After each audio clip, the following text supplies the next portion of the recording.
I'll post the videos. Let's send out an announcement with the link there. But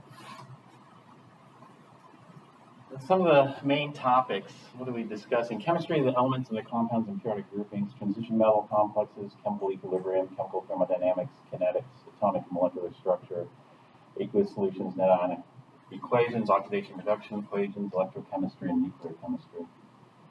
So all those. So those are two, probably the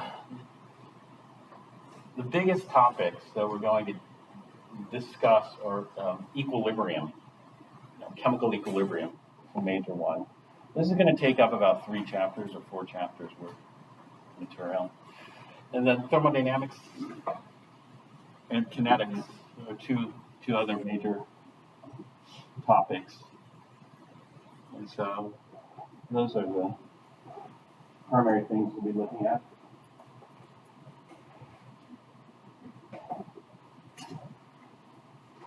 Here we have our course objectives. Then we have these SLOs. You may or may not have done these. These are student learning outcomes. And some of these are pretty simple. Let's see, it's this one.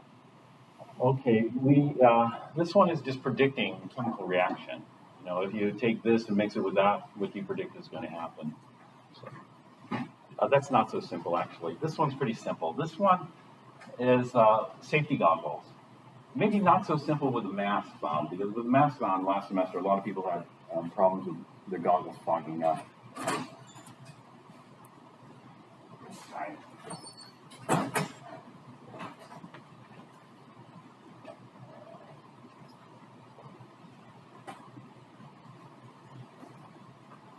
All right, for the required materials, Petrucci, this is primarily the homework, you need that, and also Petrucci, there are different levels of textbooks.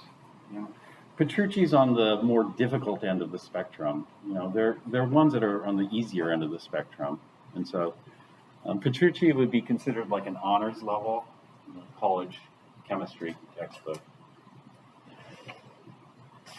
The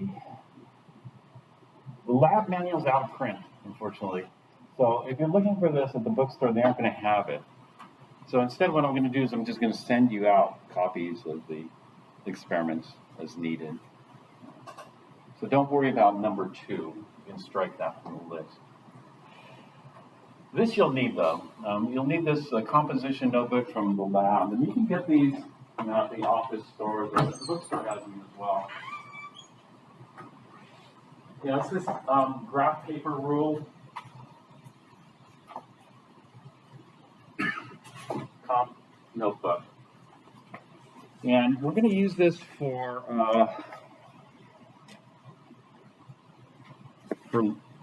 taking our lab observations. So you're not going to write on the report sheet. You're going to write all your data in here.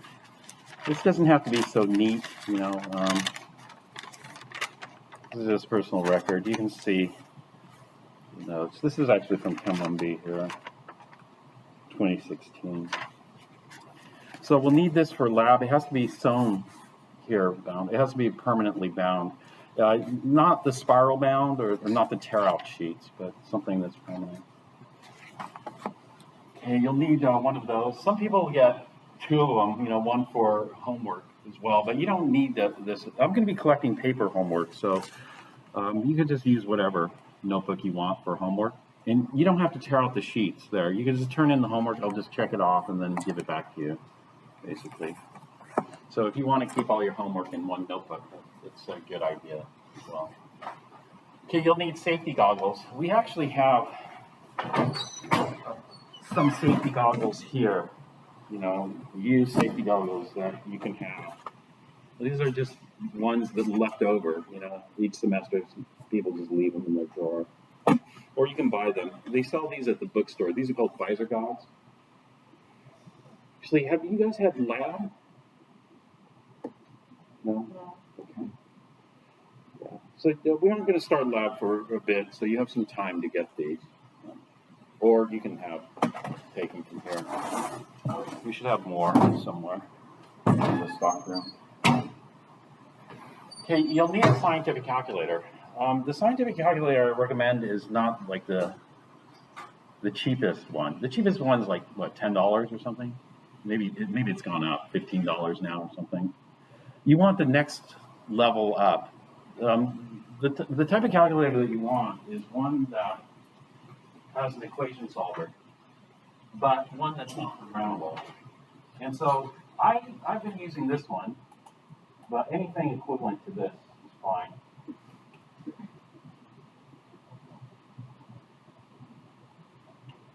Let's see.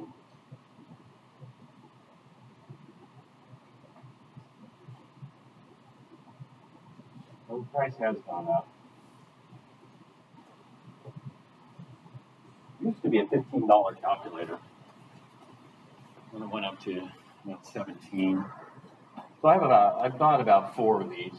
We keep losing them. They sell these at Target and other places. So I think the last one I bought was at Target. But it was under $20 at that time. But something like this. So this one, it has what you want, this is what you're looking for. You want a calculator, a non-programmable calculator like this that can solve quadratic equations. This one can solve third order equations, like a cubic equation. So if you have ax cubed plus bx squared, etc., it can solve that. And the math, the math in this class, we get a lot of quadratics. And so you don't want to have to solve those by hand all the time.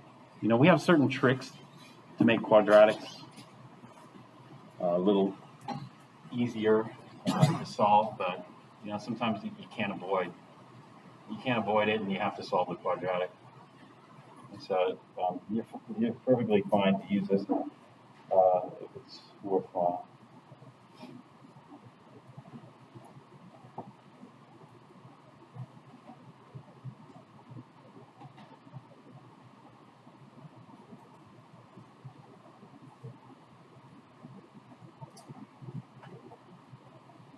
Okay, scientific calculator. 5-point permanent marker for labeling glassware. That's, you may or may not. I usually have some Sharpie pens here. And usually when we label the glassware, like this beaker, there's a little pad here you could label with pencil. Here, this white pad, and you can erase it with an eraser. Most people don't have pencils in lab. Most people have pens in lab. In fact, you're supposed to use ink. It's more permanent. And so you could just write on the glass with a Sharpie, and then, when you're done, you can just wipe it off. And so it's nice to have your own. That way you don't have to share, because it could be out, and it saves a little bit of time.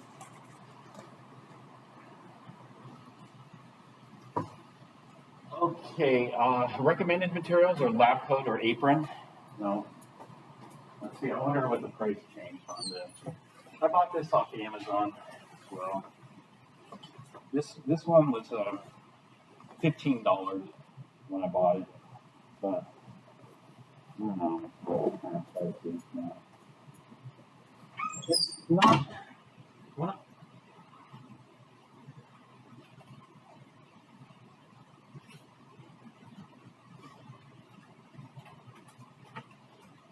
Hopefully the price doesn't change too much.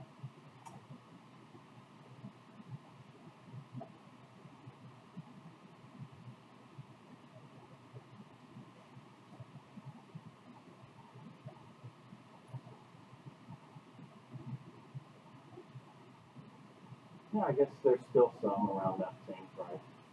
Limited time deal. These are really the low budget end of the lab coat. When I was UCLA, they require lab coats now, and actually when I was a student, it was required as well. But we had to buy cotton. We had to buy cotton lab coats, which were more fire resistant than this. And so this doesn't offer a lot of fire protection, but it'll protect your clothing. Because what happens is, like, sometimes I'll lean up against the counter here, and then I'll notice I have just holes or a white line or something in my clothes the next day after I wash them or something. You don't know. Sometimes people spill chemicals on the counter and just don't clean up after themselves, or splashes happen.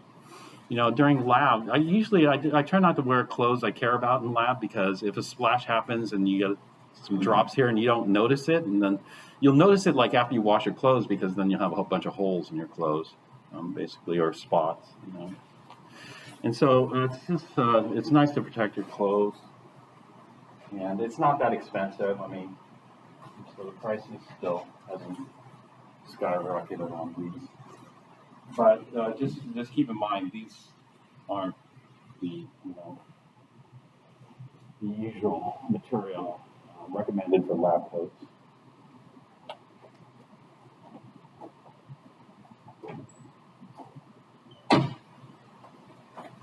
You don't need this. You have some time, because we aren't doing lab for a while, so you don't need this right now.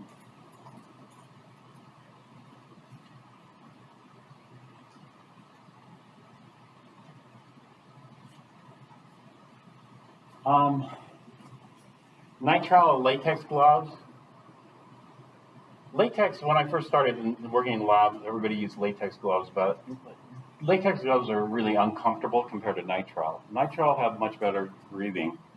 Not only that, nitrile offer much better protection against chemicals. Eventually what happens is that it's not a impermeable barrier. It is slightly permeable, and so some chemicals can permeate through there or diffuse through the glove a lot faster than other chemicals, depending on what you're working with. And so eventually, once the glove becomes saturated with the chemical, then the material can go in quite quickly. So you have to throw them away. We don't use them for too long, depending on what chemicals you use. But nitrile is much more chemical resistant than latex is for a lot of chemicals. But you can buy those everywhere. They sell them. All right, required assignments, just homework, lecture, lab meetings, attendance, and whatnot. Yeah. Okay, attendance is required.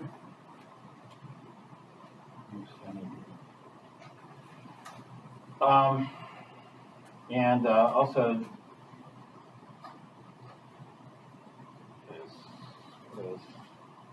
now, if you are to miss, let's say, a laboratory, sometimes we can just make that up.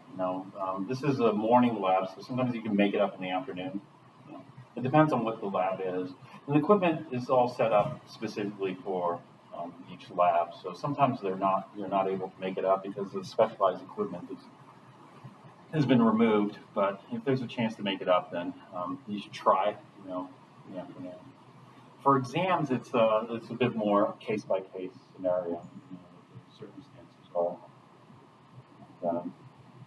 Look at that. Basically, this is the way it's going to break down. The exams, we're going to have 9 exams based on the chapters we're doing. The first exam is going to be like maybe some chemical properties and the first part of chapter 24, I think we're doing.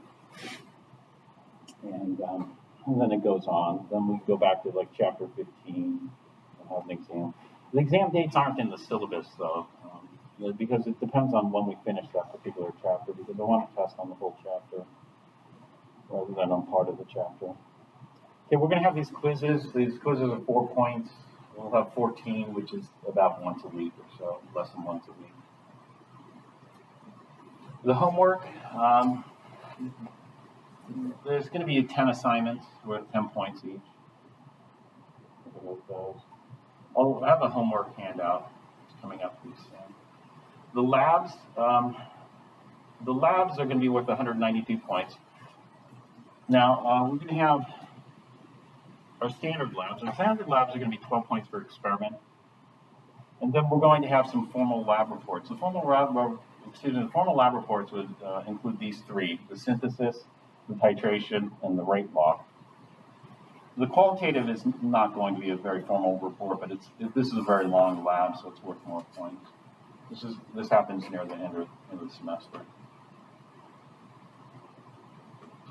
Okay, the final exam is 200 points, so this adds up to about 1,000 points. Yeah.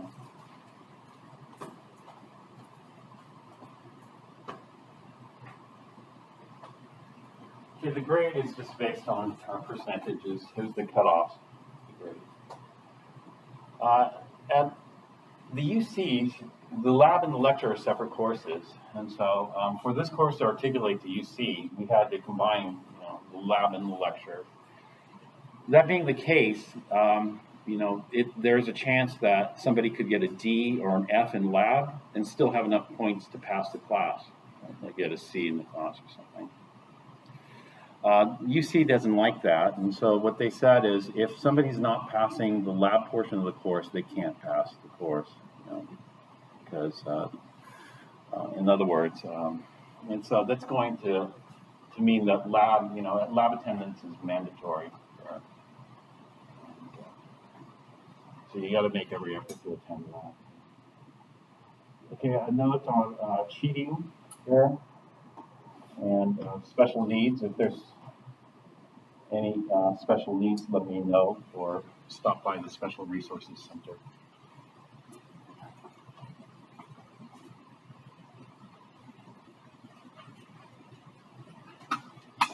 If there are any changes, I'll announce those in lecture or on Piazza. Set that up. Okay, here's the definition of chemistry. So essentially what we're doing is we're studying the composition, structure, and properties. Properties, there are two types of properties, right? You mentioned yesterday. There are physical properties and chemical properties. So we're looking at those. Yeah. So this is what we did all the time. We were trying to correlate composition, structure, and properties.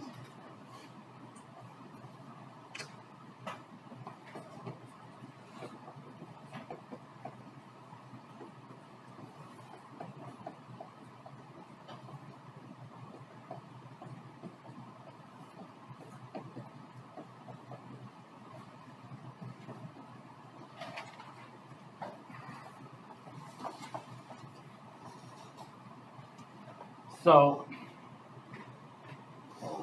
actually, before I get on to that, take a look at that.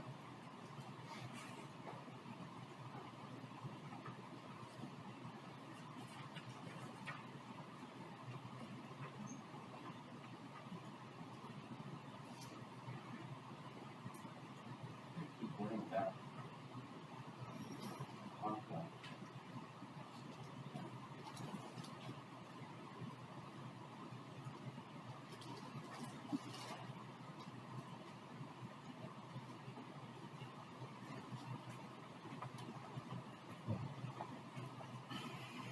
All right, so this is our syllabus here.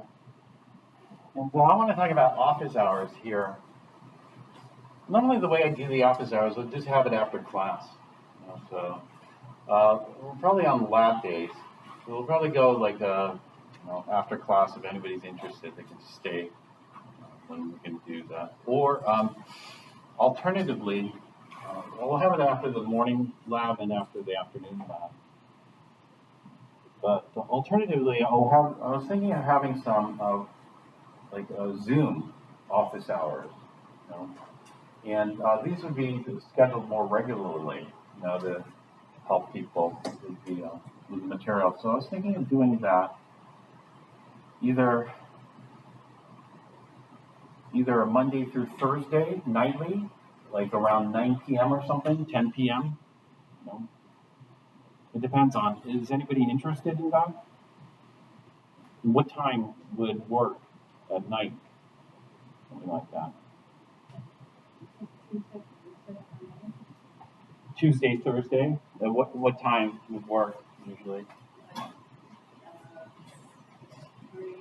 3? Okay, 3 I can't make because I have another class at that time.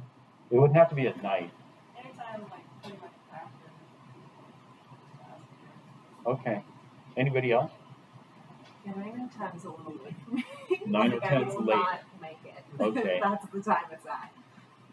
So something earlier. All right, let me think about it then and see.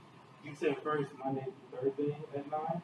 Yeah, something like that. Just a short, You can have like 2 of those days a little earlier or accommodate.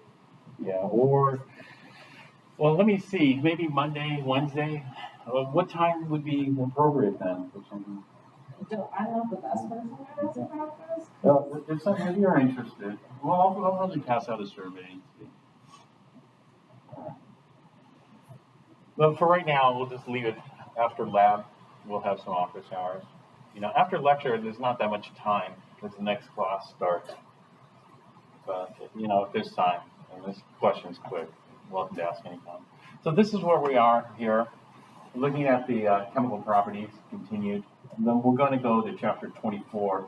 We're not going to cover the entire chapter, just the first part, which deals with coordination compounds. We need to learn about coordination compounds and how to name those and what the structure is like for those. And because we're going to be seeing those throughout the earlier chapters here. And we're going to do a bit of jumping around. So from 24, we're going to go to 15, which is equilibrium. 16, which is also equilibrium, but acid-base equilibrium.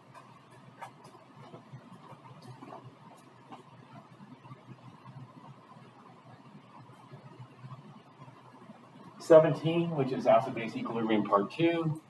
18, which is called the solubility product, which is like precipitation, this kind of stuff. And complex ion equilibria. And complexes we'll talk about chapter 24.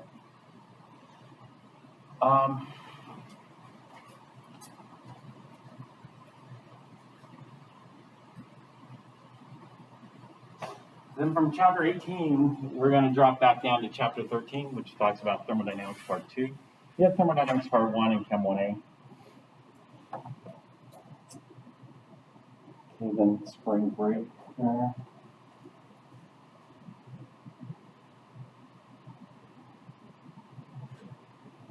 Then we're going to jump up to chapter 20, which deals with kinetics, speed of the reaction. So thermodynamics and kinetics. And then we're going to go back down to 19, which is electrochemistry or redox. I'm going to start talking about some of the chapter 19 material now. Chapter 19 starts with batteries, but I didn't want to start with batteries. But we're going to be talking about oxidation reduction reactions. We're going to be using some figures from chapter 19. Okay, then we're going to go back to chapter 24, finish that chapter, and then chapter 25, which is nuclear chem. As far as the labs go, the labs are going to be on Tuesdays and Thursdays.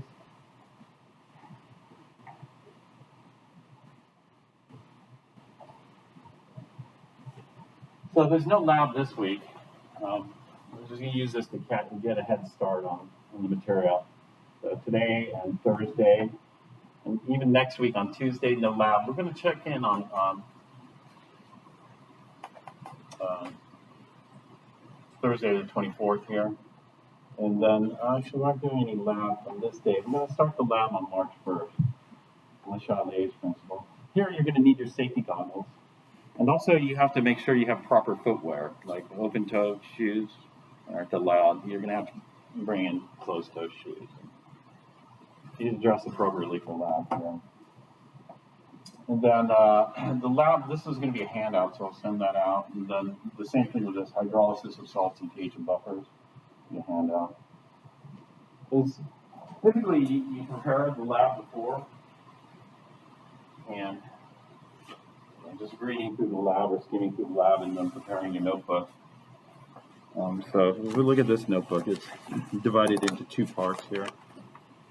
Might be hard to see. On the left 1/3 of the page, this is all like pre-lab. What the person did was they just summarized the procedure here. They didn't want to read through this is a very lengthy procedure on some of these labs, so you just get the key points. Some people will put drawings here. This person wrote quite a lot. A lot of people will just say, 50 milliliter plus, whatever. Over here on the right side is what they did during lab. Over here on the right side, they wrote their observations. What happened? What did they see? Kind of thing. Okay, then some of these labs will go over 2 periods, like pH titration, do over 2 periods.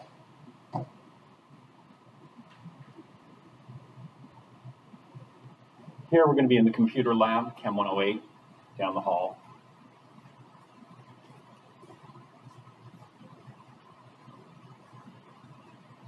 This is a big one. This is why this one's worth 30 points. Is qualitative analysis. Day 1 through let's say day 4. Let's see if I can get more days than that.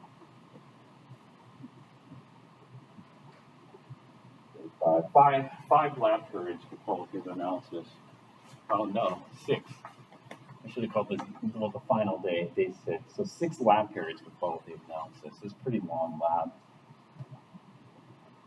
But you have to keep in mind, when I have a test, an exam, it's going to be during the lab period. And so we're going to lose some of the lab time for the test itself. The test is going to be like 1 page or 2 pages long. I'll show you an example of the test later. Rate law lab. Some more computer lab. That reminds me, I need to sign up for the computer lab before it's taken.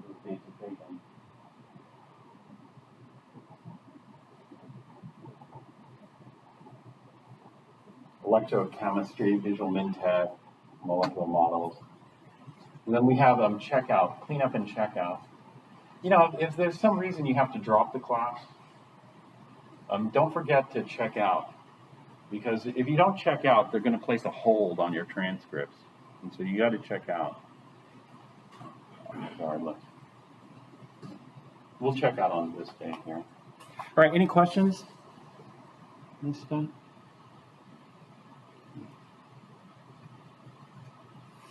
All right, let's go ahead and continue with chemical properties.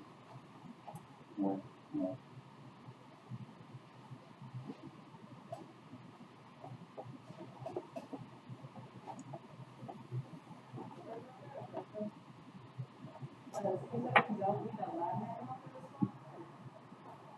No. Go ahead and strike the lab manual out. Syllabus. They won't have it at the bookstore. If you go to the bookstore and look for the lab manual, you're going to find it. Actually, I went there. I went to the bookstore before class. Before classes started. I spoke to them about it because I thought it was still available. So I was surprised it's no longer in print.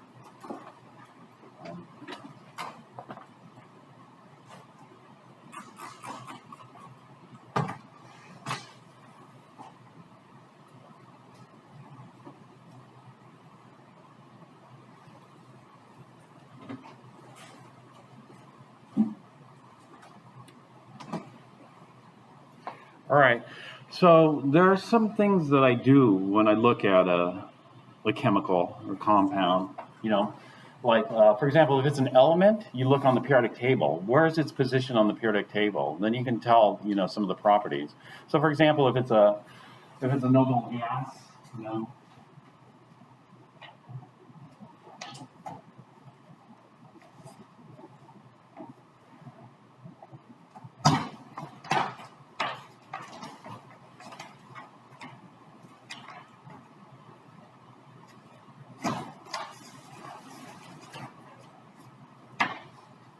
or helium, neon, argon, krypton, xenon, radon. All these are very unreactive chemically. Now, radon is not unreactive. Radon is radioactive, right? And so radon is going to have some properties, additional properties. But as far as chemistry goes, it's fairly chemically unreactive. It's just this nucleus is unstable. Nucleus being unstable, it emits alpha particles. Radon's a gas, so if you inhale that, then the alpha particles can cause damage to your lung tissue or whatnot, cause cancer. So, radon gas. Radon gas is usually associated with granitic soils, like granite. Uranium gets trapped in there, and some of the minerals in there. And so, in certain communities, this is a big problem. And so you can buy little radon detectors. In fact, where I live, there's some suspected, certain pockets of radon. And so I have a little radon detector, but radon hasn't been an issue. I saw a truck for radon remediation drive through the neighborhood. And Usually radon remediation just means good ventilation. You know, just blow out the radon gas so you don't inhale the stuff. I forgot about this. Here. The brand new.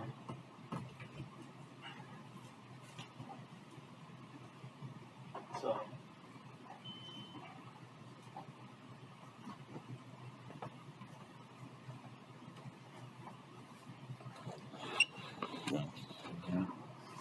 So we look, you know, if it's an element, where is its position on this? If it's a compound, you know, we look at the composition and we look at the structure. You know, so one of the first things I do for like HNO3 is I think about, you know, the composition of the structure. And so a lot of people got this. Well, it's composed of what? It's composed of hydrogen, nitrogen, oxygen. But, you know, can we say more than that? Well, there's some clues from the formula. One of the clues from the formula that you see is this. You know, this H written up front means what? Acid. Yeah. Acid. So we know it's an acid. But there are other things. Okay, from the composition, here we can get an idea of the structure. And so what's the structure of this? You know, and so if we do this, we can draw the Lewis structure for this. We'll go with nitrogen in the center, and then acids are going to have the hydrogen on the nitrogen or the hydrogen on the oxygen?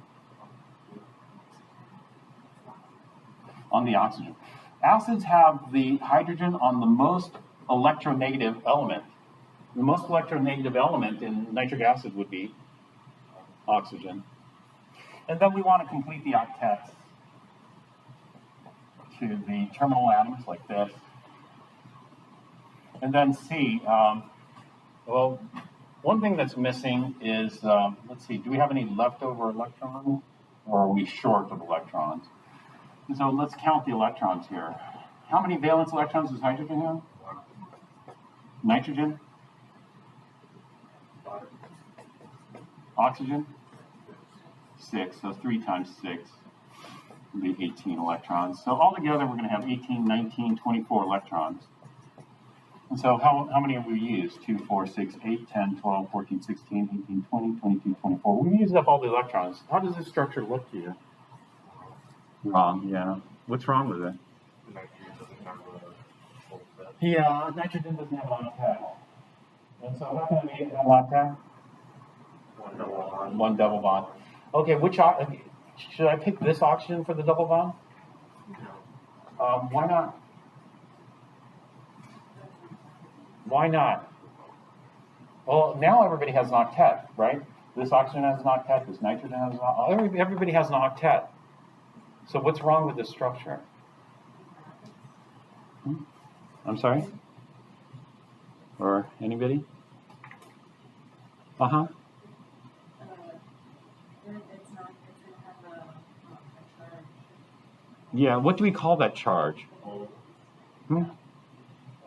Not polar. No, it starts with an F. Formal charge. Formal charge, right. It's going to have a formal charge. The formal charge is not good on this. What is the formal charge?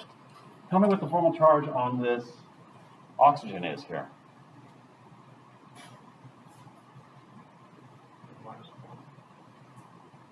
Close. Is it -1? Let's see. 1, 2. No, not -1. +1. This is plus. Formal charges I circle like this. Okay, plus. What's the formal charge on this nitrogen?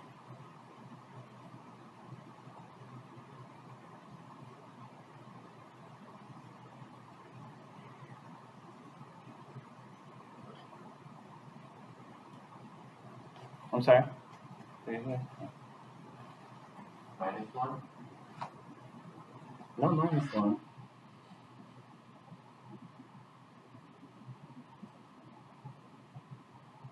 Do you guys remember how to do formal charge?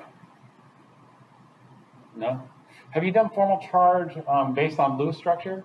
There's an equation in the book. Formal charge is equal to this minus that or something like that, right? I do this. I do formal charge and oxidation state both ways. I use the equation, but I also use the structure itself to determine oxidation states and formal charge. And so let's talk about charges on, there are three ways to count electrons. And then there are different ways to visualize. There's a fourth way. The fourth way is polarity, how we visualize how electron cloud is distributed. You know, this is the great thing about quantum mechanics. Quantum mechanics allows you to kind of visualize how the electron cloud density is distributed in the molecule or the ion. And so, what are the three ways that we count electrons in Lewis structures?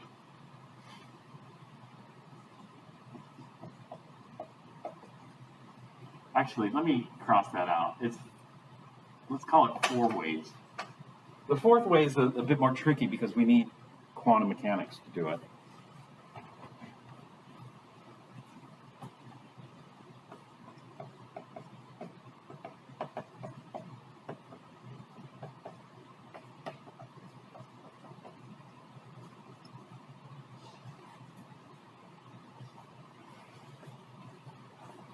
So the first way is formal charge. Formal charge is very useful for Lewis structures.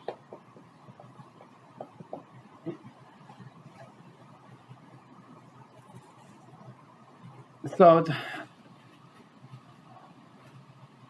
formal charge does this. It assumes bonding is 100% covalent or ionic? Yeah, covalent, 100% covalent. So if we assume the bonding is 100% covalent, what does that mean? Two atoms share electrons. Yeah, they share, you know, they're gonna split 50-50, you know.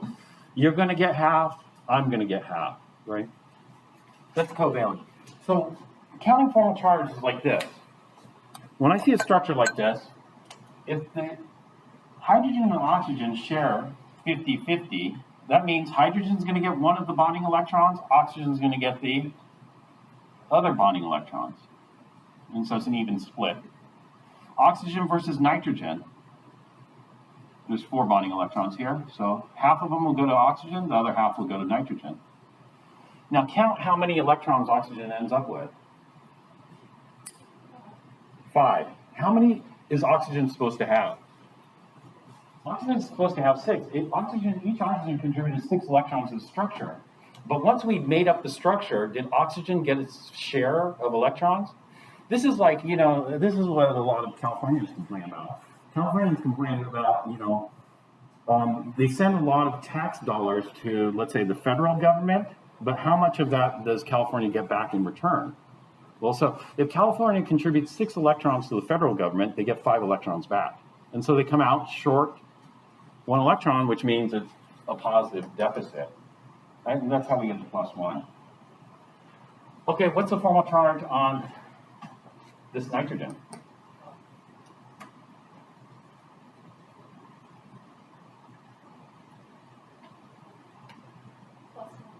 Yeah. This nitrogen contributed how many electrons? And then how many did it get back? 4, right? So it contributed 5 electrons into the pool to make this structure, and it only got back 4.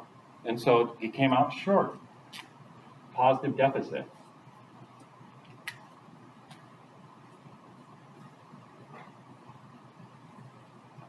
And so we just split it up like that.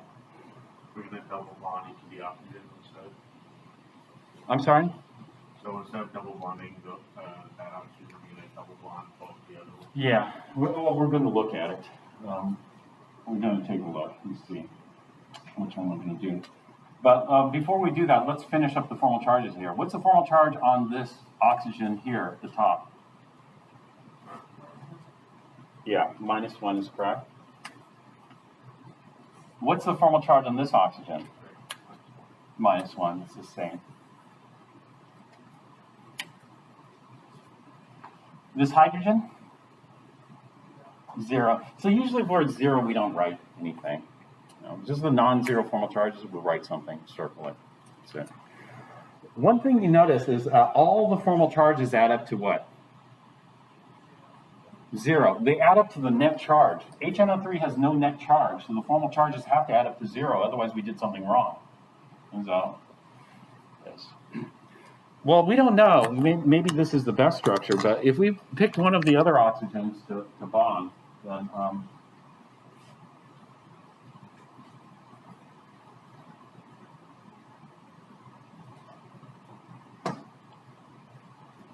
then we might get a different structure. But before I do that, let's finish this. So the second way of counting is oxidation state.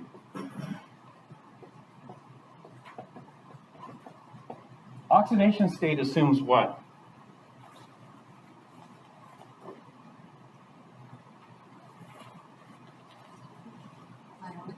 Yes, assumes 100%.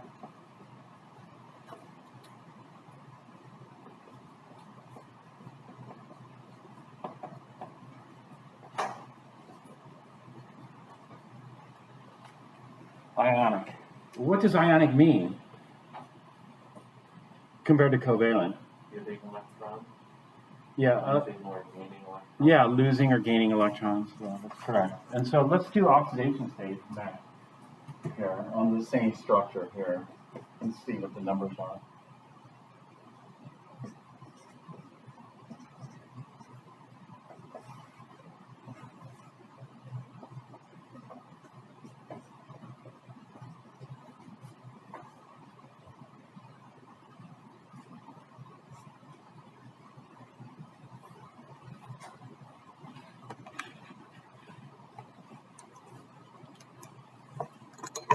If there is a competition for these two electrons between hydrogen and oxygen, who wins?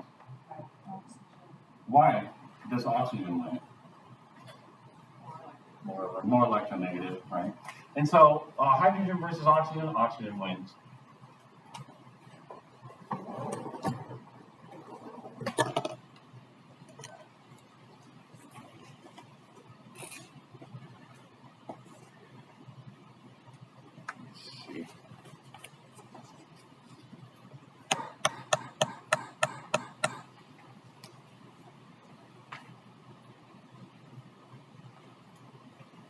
Oxygen versus nitrogen, who wins?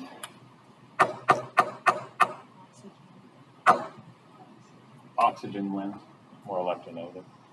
We know what's the most electronegative element on the periodic table? Fluorine. So whatever's closest to fluorine wins.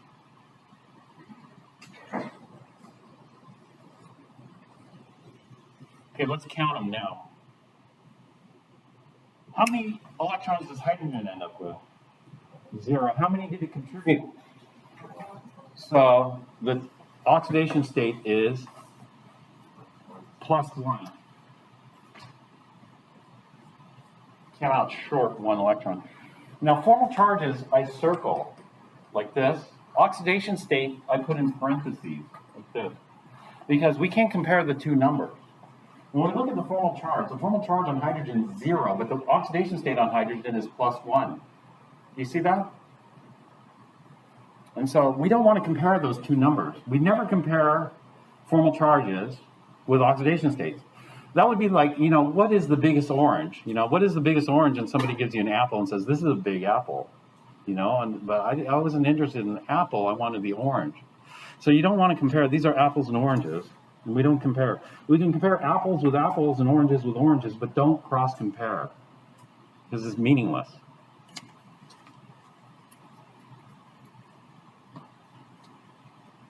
What's the oxidation state on oxygen? What is it? I'm sorry, I missed that last one. -2, okay. That's correct. -2 is correct. It ends up with 8. It contributed 6. That's 2 extra electrons, -2. The oxidation state on nitrogen?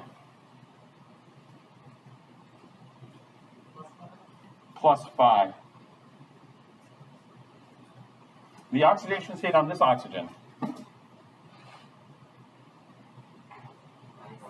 -2. This oxygen, -2. Okay, now how do we use these numbers? We use these numbers to compare things. So we can compare oxidation states with other oxidation states, or compare formal charge with other formal charges. And so for formal charges, the most useful use of formal charges is in Lewis structures, determining Lewis structures, and determining like acid properties. The most useful use of oxidation states is determining redox properties.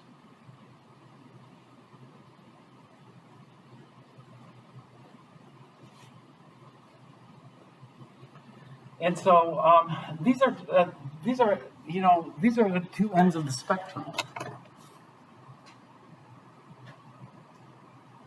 Let's say you're in the big forest. You're in a big forest and you're studying the trees in the forest. Let's say you're studying one type of tree, whatever we call it, and then you see a tree in front of you and you say, oh, that's a nice tree. Maybe it's like 75 feet tall. And so there you have a tree that's 75 feet tall. But what you really want is to know,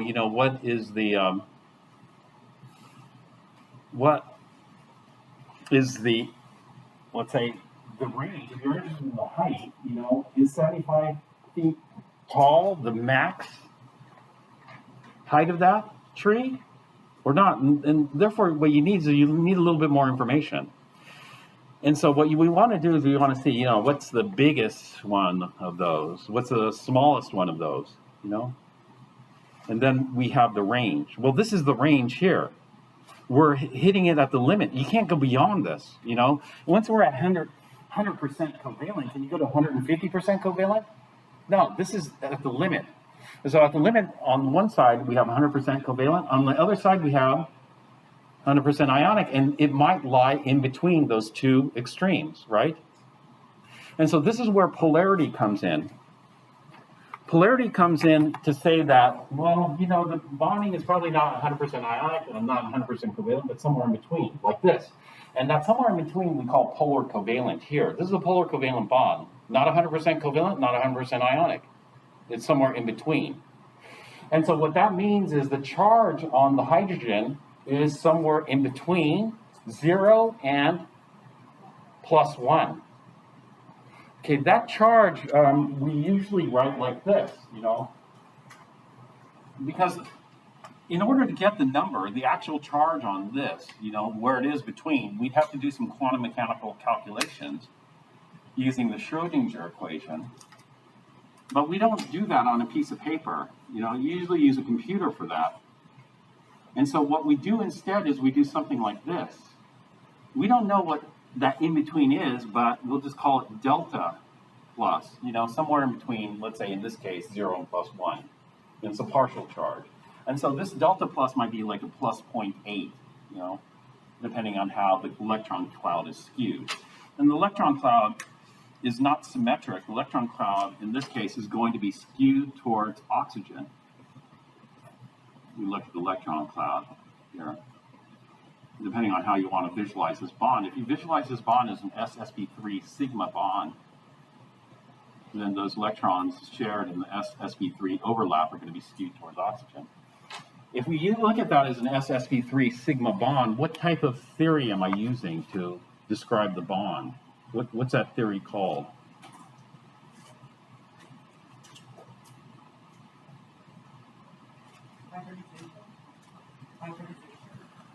Hybridization, yeah. Hybridization is actually part of both theories, though. What were the two bonding theories that you discussed in Chem 1A? Do you recall the names of the two bonding theories?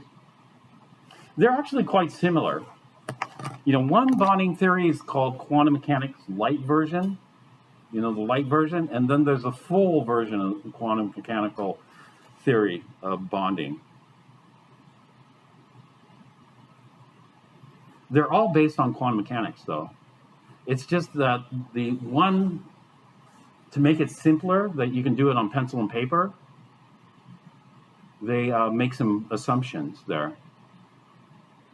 And so does anybody recall? They often give them abbreviations. Abbreviations, VB is one theory, MO is the other theory. VB versus MO. Molecular orbital is the full quantum mechanical version. So here, in the full quantum mechanical treatment of the bond here, we wouldn't call it an s-sp3 overlap. You know, there'd be new orbitals that are generated called molecular orbitals. That we need more. But on hand, you know, and on paper, the other one, the VB, is a lot easier because there we can just say an s-sp3 overlap, sigma overlap, you know, pp pi bonds, that kind of stuff. And so this would be VB, which stands for Vesper is part of VB. Vesper, you know, the two ways to generate the geometric structure. One is Vesper using VB. The other is quantum mechanics, full-on quantum mechanical calculations to predict the geometry of these things. And so VB, from VB we get Vesper. From VB we get Lewis structures like this. And, you know, from Lewis structures we can get that. Okay, well, you know, well, the important thing is to know that there's two bonding theories. You don't, the name is not that big of a deal. But VB stands for valence bond theory. Does that ring a bell, or valence bond theory? Yeah. Well, anyway, let's go back to this. So the reality is polarity, somewhere in between. We're going to get delta plus and delta minus. We can get these numbers from quantum mechanics. So if we do the full quantum mechanical treatment, in the calculations, we'll get those. Now, how accurate are the quantum mechanical calculations? You might have learned in quantum mechanical calculations, they're very difficult. Quantum mechanical calculations for hydrogen atom can be solved, the Schrodinger equation can be solved exactly. But for anything more complicated than the hydrogen atom, you have to do some assumptions, you know, and depending on the degree of the assumptions that you make, that'll dictate how accurate. So we don't use the theory a whole lot for prediction because it's just not so easy to do. If we could use, but people are even though it's not so easy to do, people are doing this, you know. How do you want to develop a drug? Do you want to develop a drug on the computer, or do you want to develop it in the lab? Because if you develop in the lab, you're probably going to have to make thousands of variations of it and then test each one. But if you do it on the computer, you make a model of it and then you see how that interacts with some protein or some enzyme or whatever, you know. And so quantum mechanics is still used, you know, but those calculations, if those calculations were super accurate, then you would get, you know, pretty accurate results from it. But sometimes they. So we're not, well, actually, we may do some quantum mechanical calculations in this class, but we use a software. It's called Spartan, but because of the lockdown and the everything else, we didn't renew our Spartan license. Spartan's very expensive, but they have a student version, which is a lot cheaper. And so you can pick up the student version pretty. I have the. They have an iPad version too, which is pretty cheap. It's not as powerful, but you can do a lot of stuff with it. So. All right. So 3 is polarity.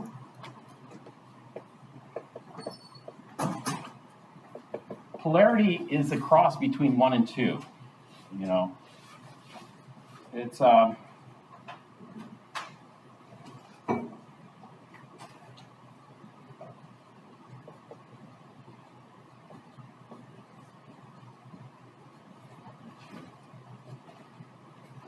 and the fourth way of counting is by octet.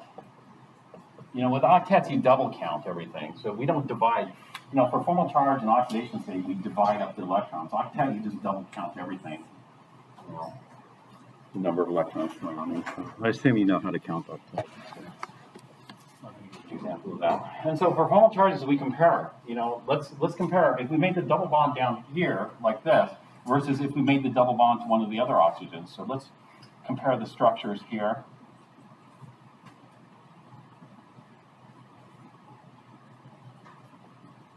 to this. All right, see if you can do this in your head. What's the formal charge of this hydrogen? 0. This oxygen? 0. This nitrogen? Yeah, not 0. What is it? Plus 1. Still plus 1. This oxygen here? This oxygen up here? Minus 1. Hey, you know what? We could get rid of that. You know how I could get rid of that? Just, yeah, redistribute the electron. Now the electron's on oxygen, I'll just bring it down here and share it with nitrogen. I can get rid of that. So let's go ahead and get rid of this.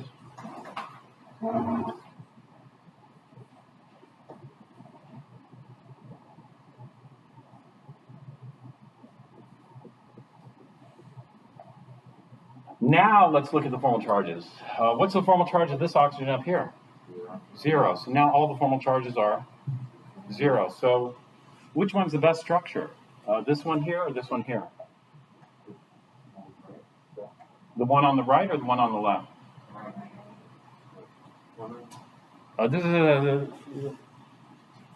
This is a little bit of a trick question,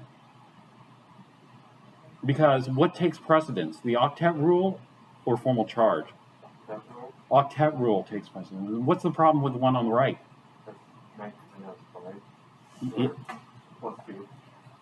Nitrogen, yeah, nitrogen's 2, 4, 6, 8, 10. You know, rather than the octet, that would be a dectet. You know, dectet is not good for second period. For second period, elements like this, they can never have an expanded octet. Carbon, nitrogen, oxygen, fluorine. Now, if it weren't nitrogen, if it were phosphorus, phosphorus could have an expanded octet. So if it was phosphorus in the center, sure, we could do that. But it's not phosphorus, it's nitrogen, and we can't do that. And so this structure is bad because it violates the octet rule. And we can have violations of the octet rule. It's not a law. When you have rules, it's not as strict as laws. You know, if you have a violation of a law, that's much more strict in science. But exceptions to the rule are very common in science. Well, this should be a law, really. It's the law of the second period elements. They cannot have more than an octet. In fact, really, I don't know if you recall in chapter 8 or 9, you know, in chapter 8 or 9, they're saying that the octet rule should be a law because those expanded octets aren't really expanded. Do you guys remember this? Chapter 8 or 9? Like, for example, PCl5.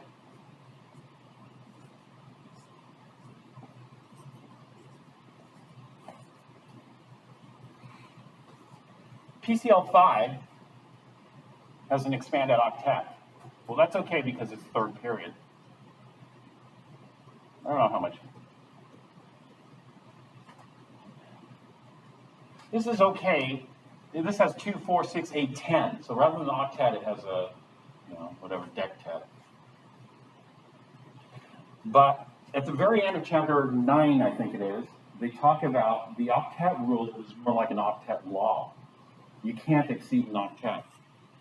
Did you remember reading about that or hearing about that? And so what did they propose as an alternate to the structure? If we can't exceed an octet, this is how they do it then. You can make this without exceeding an octet. What they propose is this. 4 covalently bound chlorines.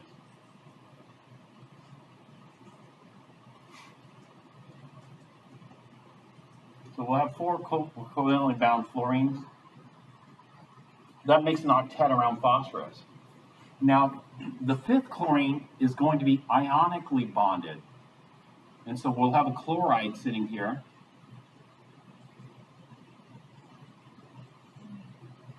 That's going to ionically bond. Now, the phosphorus is going to be +1 here. Like nitrogen, it has 5 valence electrons. It only gets 4 in the structure. And so we have so they're saying that octet rule is not a rule, it's a law. And that being the case, this is one hypothesis. 4 covalent bonds, 1 ionic bond. Why did they say this? They say this because in order to expand the octet, we need to access the d orbitals. And quantum mechanics, the calculations of quantum mechanics says that there's very little d orbital contribution because this would be an sp3d hybridized, right, set of orbitals. sp3d means you need at least, 20% d in that orbital. And they're getting 0% d in that orbital, according to the calculation. Well, anyway, this is not important for us. How would we test that? How would you test that? That's a good question. There are ways you could test this.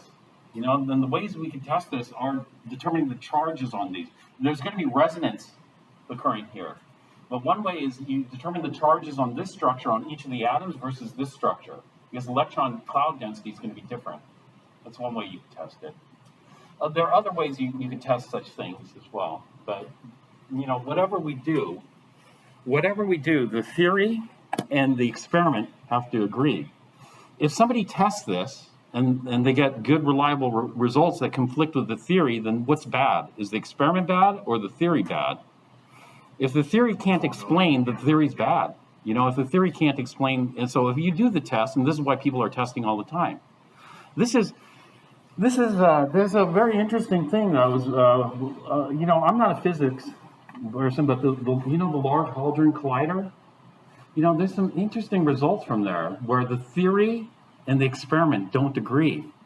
And so I'm waiting to hear what they're going to do with the theory, because the theory, at least the theory of particle physics, they thought was pretty well developed because they were able to make pretty good predictions about nuclear spin, about isotopes, about this, about that. But they're getting some odd results that conflict. And so, you know, everybody's waiting for the next step of that to see what happens, you know, with that. Usually it's like the Bohr theory. The Bohr theory, abandon it, you know. Not everything was abandoned from the Bohr theory. You know, some things were retained, like quantized energy levels, that type of stuff. But the rest was thrown out. Orbits, thrown in the garbage, you know, basically, of science, the garbage can of science. I don't know, you know, they could completely skip over the Bohr, but it just offers an interesting historical perspective. You know, they just completely skip Bohr and they go straight to quantum mechanics. It's probably better because some people still don't know the difference between Bohr and quantum mechanics, you know, even after finishing, say, a year. And so, this is very useful stuff. The reason I'm bringing this up is, you know, not everything you can look up. For example, not everything you can look up. Oh, I'm interested in the chemical properties of this. You don't find it. And so then you have to start analyzing it from the structure and the composition. You know? Chemists like to make new things too. They like to make new chemicals, new drugs, new whatever. They like to make new stuff. And so not everything's already been made. That's one of the other reasons why I think a switch, you know, although I guess in geology you could, but there's a lot less synthesis in geology, you know, making stuff.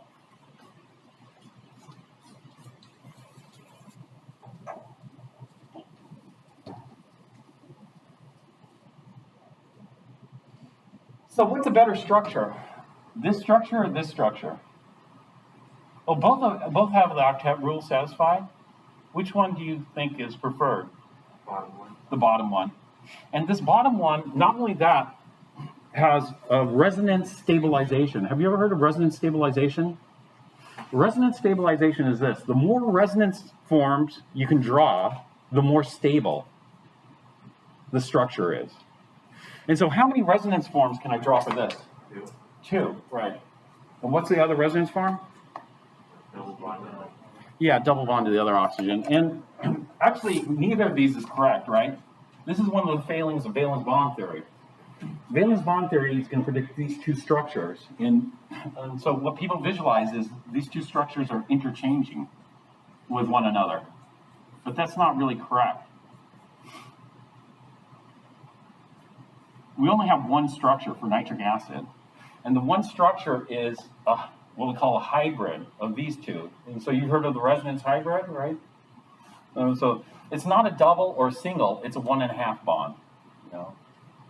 And it's not a negative and a 0, it's a negative 1/2 on each oxygen in the hybrid.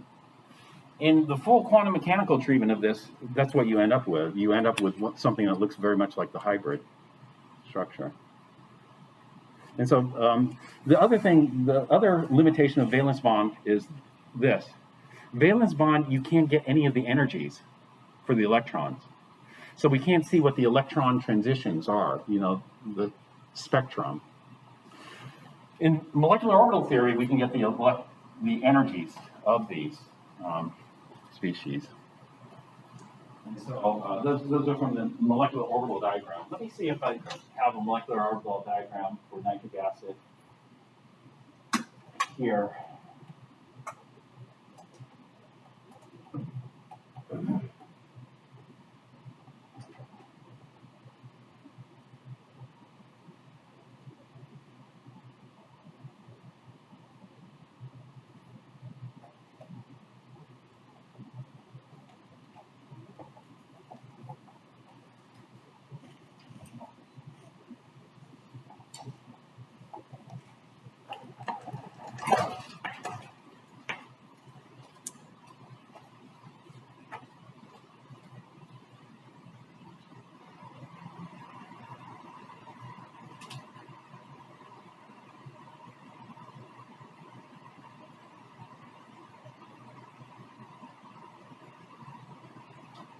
So this is what we call a molecular orbital diagram here. It just shows the electrons being placed into molecular orbitals here. And it's a big one. All right, so let's take a short break here. We'll take a break for like 10 minutes and then we'll start up again. Okay, I'm going to pause the recording. So you want to review some of this, you know, bonding stuff from the earlier chapter. You don't necessarily have to know about the, you know,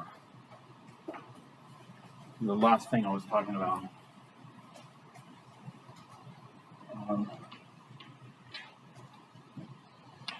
The PCl5, and expanded octets and that kind of stuff. What we want to do, though, is we want to just look at HNO3 and try to understand some of its properties based on structure and composition. So something like HNO3, we know is a strong acid. What makes an acid strong, you know, versus a weak acid? Yeah, ability to dissociate. And the thing is, it doesn't like spontaneously dissociate. You know, what happens is you have this. You have HNO3 and you have water molecules. And the water molecules are going to help dissociate it. And so what you got to think of is, this is our acid here. This is our base here. Now, the water molecules are going to be tugging on the proton, the hydrogen, to try to remove it, basically. And if it's successful, it'll make some hydronium, and it'll leave nitrate here. And so if we take a look at this, we can draw out nitric acid.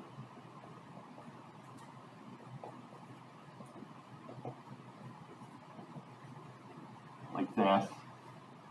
And then we'll have the water molecules coming in here to strip this.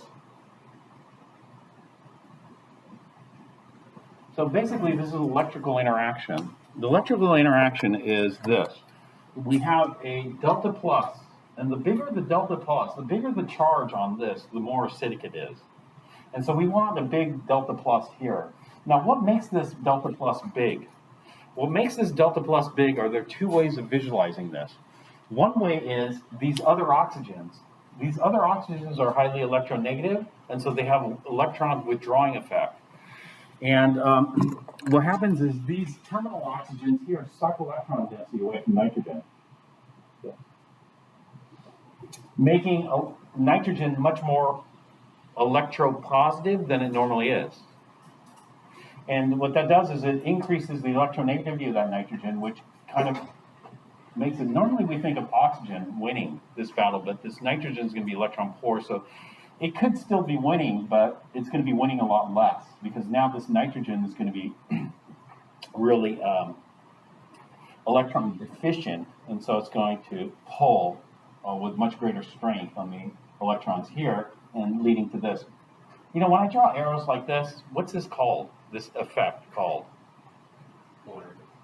Well, it's part polarity, but it's given a name. It starts with an I.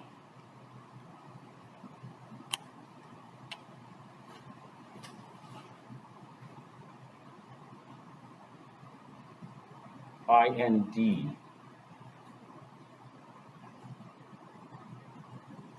IND. So the reason I do this sometimes is I know sometimes I think about this. Sometimes you go through and you work so hard in a particular class. For what? You know, you work so hard in a particular class and then you forget everything. That's like me in calculus. You know, calculus, forgotten the bulk of. I had like 2 years. Forgotten everything. You know, I can't help anybody with calculus anymore.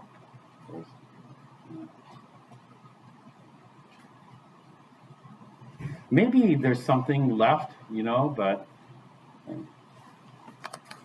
if you're planning on doing, you know, MCAT or something like that, then start reviewing. You know, make sure you don't forget it. If you are, you know, maybe the chemistry is like calculus, you know, you'll never use it. You know, who knows? But it's called the inductive effect. Inductive effect is one of the big things in polarity. You know, that's what makes the delta plus bigger and smaller, like nitrous acid. Nitrous acid has a smaller inductive effect because nitrous acid has one less oxygen withdrawing electron density from the nitrogen. So if we eliminate one of these and put a lone pair on there, that's nitrous acid. It has a much smaller inductive effect, which means the delta plus on the hydrogen is much smaller. It's not nearly as acidic. Now, oxygen is going to be attracted to that positive charge. So what's going to happen is oxygen is going to try to pluck off the hydrogen. And it depends on how strongly attracted it is to that hydrogen. You know, for some hydrogens, it's not really attracted to it at all. And so it's not going to be very effective at plucking. You know, you need some kind of attraction so that the hydrogen can be pulled off. You know, basically, this is what's going to happen. You see this oxygen? This oxygen is going to get in a tug of war with this oxygen. Who's going to win? You know, that kind of thing. Now, the two oxygens aren't exactly equivalent, you know, because of what that's attached to. This has a hydrogen, this has a nitrogen. That changes its electron cloud, that changes its properties. We can compare that to like methane. Is methane very acidic? No, methane is what we call nonpolar. You know, the delta En, the difference in electronegativity is less than 0.5. Now, if the delta En is less than 0.5, we call it a nonpolar covalent bond. So water is not really going to be attracted to these hydrogens in methane at all. You know, it'll be attracted to this. So this is non-acidic. This is acidic. The bigger the delta plus, the more acidic it is. So what happens is we can look at this in terms of Bronsted. In terms of Bronsted, it's a proton transfer reaction. In terms of Lewis is, we have an electron pair donor. And so we can visualize this as, actually, I should probably do a different color here. I don't want to get it confused with inductive. In terms of Lewis acid-base reactions, the base attacks the acid. And so what happens here is this is an sp3 lone pair. This sp3 lone pair gets pushed into the s orbital here and kicks out these from the s-sp3 bond that goes into the sp3 of this. And so we end up with is something that looks like this. We end up with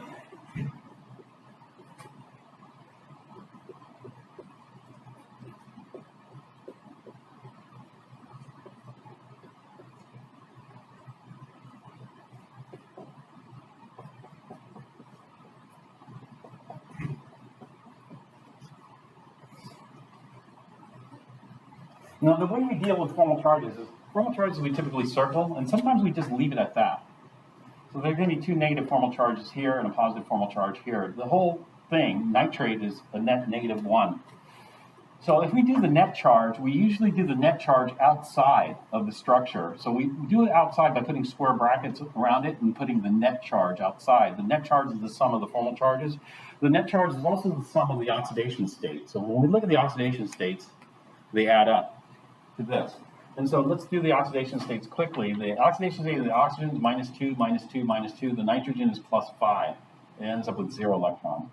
So -2, -2, -2 is -6, +5 is -1. So the oxidation states add up and the formal charges add up. Over here, the same thing here. There's going to be a formal charge on this oxygen of +1. And we can do the net charge out here like this. It's plus. So that's. And so a strong acid like this, strong acids are strong electrolytes. Strong electrolytes dissociate completely. Well, they have a little help with water, so we call this hydrolysis. Strong acids hydrolyze completely into the ions, nitrate and H+ or nitrate and hydronium, depending on how you want to visualize it. But, the H+ just doesn't break off by itself. It needs a little help to break off here. So this is a strong acid. Nitrous acid is a weaker acid. It has a smaller delta plus, which is going to be harder for the water to pull off with protons there.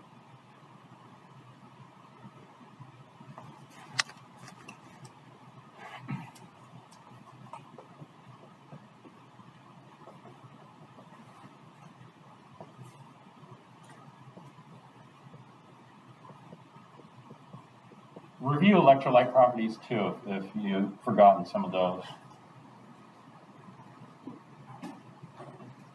Strong electrolytes are about 100% ionized or hydrolyzed.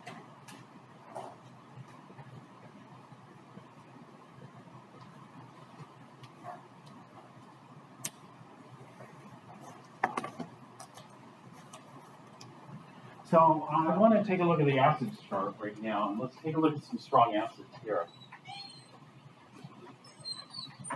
Let's see if my acids are right to go here.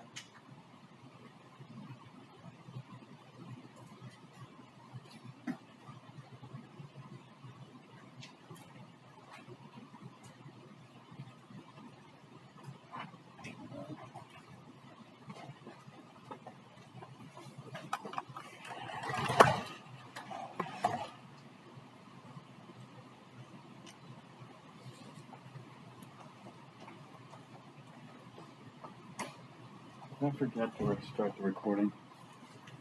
Yeah, no, I did. I got the recording.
Okay, so zoom in here.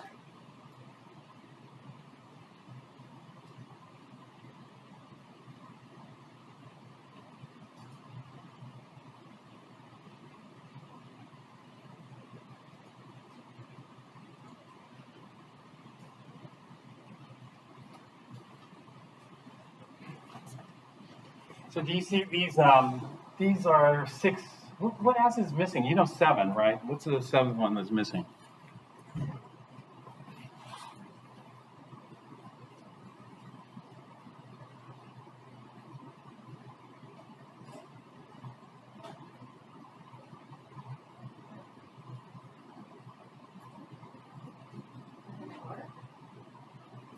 Which one? Hydrochloric is here. Those are names. They're naming these as molecular compounds. They're not naming these as acids. Hydrochloric acid would be these. I'd name all these as acids. Hydroiodic acid, hydrobromic, hydrochloric, nitric acid. There's a reason why they're not naming these as acids, I think. And the reason they're not naming these as acids is because this chart is based on gas phase acid strength, not aqueous solution. In gas phase, which one of the hydrogens is easiest to pluck off? The easiest hydrogen to pluck off in gas phase is from perchloric. And then it goes down from there. That's just plugging it off in gas phase or breaking it off in gas phase or ionizing it in gas phase. You know, which one's easiest to break off. However, water, you know, can pluck all these hydrogens off. You take away these six. The one that's missing is not hydrochloric. The one that's missing is, get rid of the hydro, we're left with chloric. The one that's missing is chloric acid. Chloric acid would be HCl3. What does it rank? Well, it's going to rank below HCl4, you know, because there's fewer oxygens, less inductive effect. That reminds me, I forgot to say, the other way we can do this is by oxidation state. What's the oxidation state on this nitrogen here?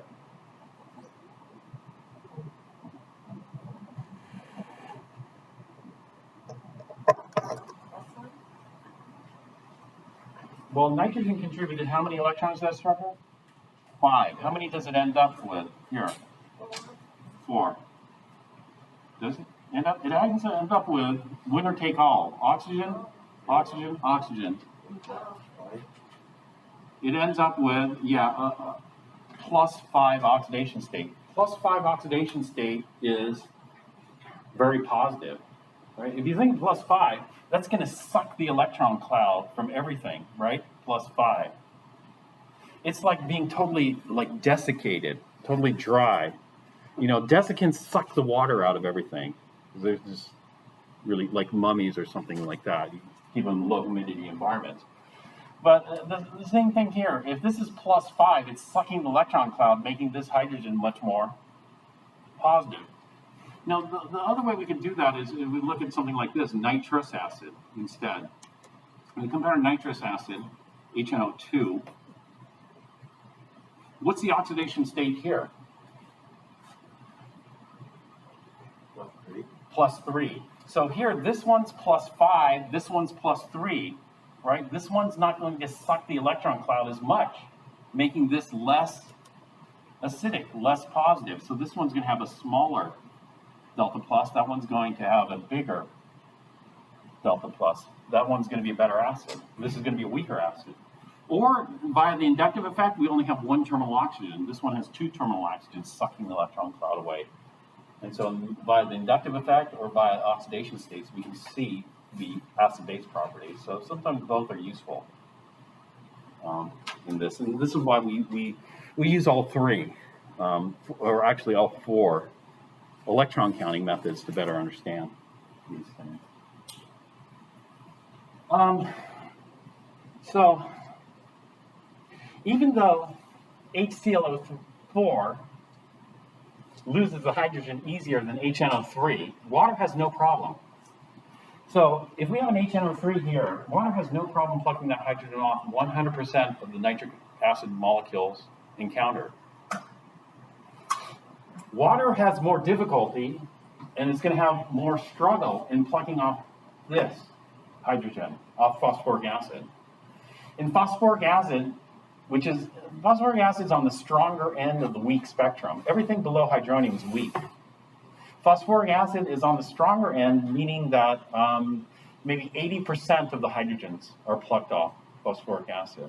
As we get weaker and weaker, let's go down.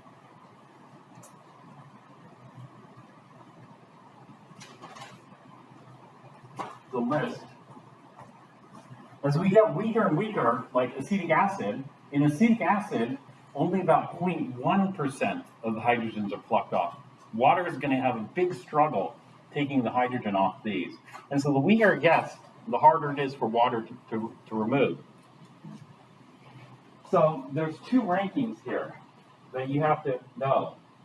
There's the gas phase ranking, and then there's the aqueous ranking. The only difference is with the strong. In water, all of these are equal in strength because all of these produce the same amount of H plus in solution.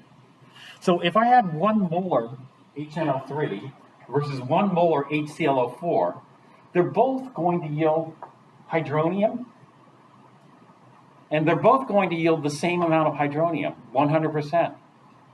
And so there's no difference in the strength. It just so happens that HClO4 loses it easier, but water has no problem plucking out both. Does that make sense? And so, it's like if you have a tree, a fruit tree, some of the fruit is going to be easier to pluck off, but anything within reach, you can pluck 100% of the fruit off, And so what you can do is you can clean off the bottom half of the tree. The taller ones, you'll at the very top, maybe you'll get 0.1% of the fruit off there because you have to jump up really high. Or maybe, part way up, 3/4 of the way up, you get 75% the fruit, And so this is the same way the acids work. This is called the leveling effect of strong acids. The leveling effect of strong acids is when we have a chart like this, you have to know there are two, gas phase versus aqueous. In aqueous, HClO4 has the same strength as HNO3 in water because water is going to pluck all the hydrogens off. The leveling effect of strong acids.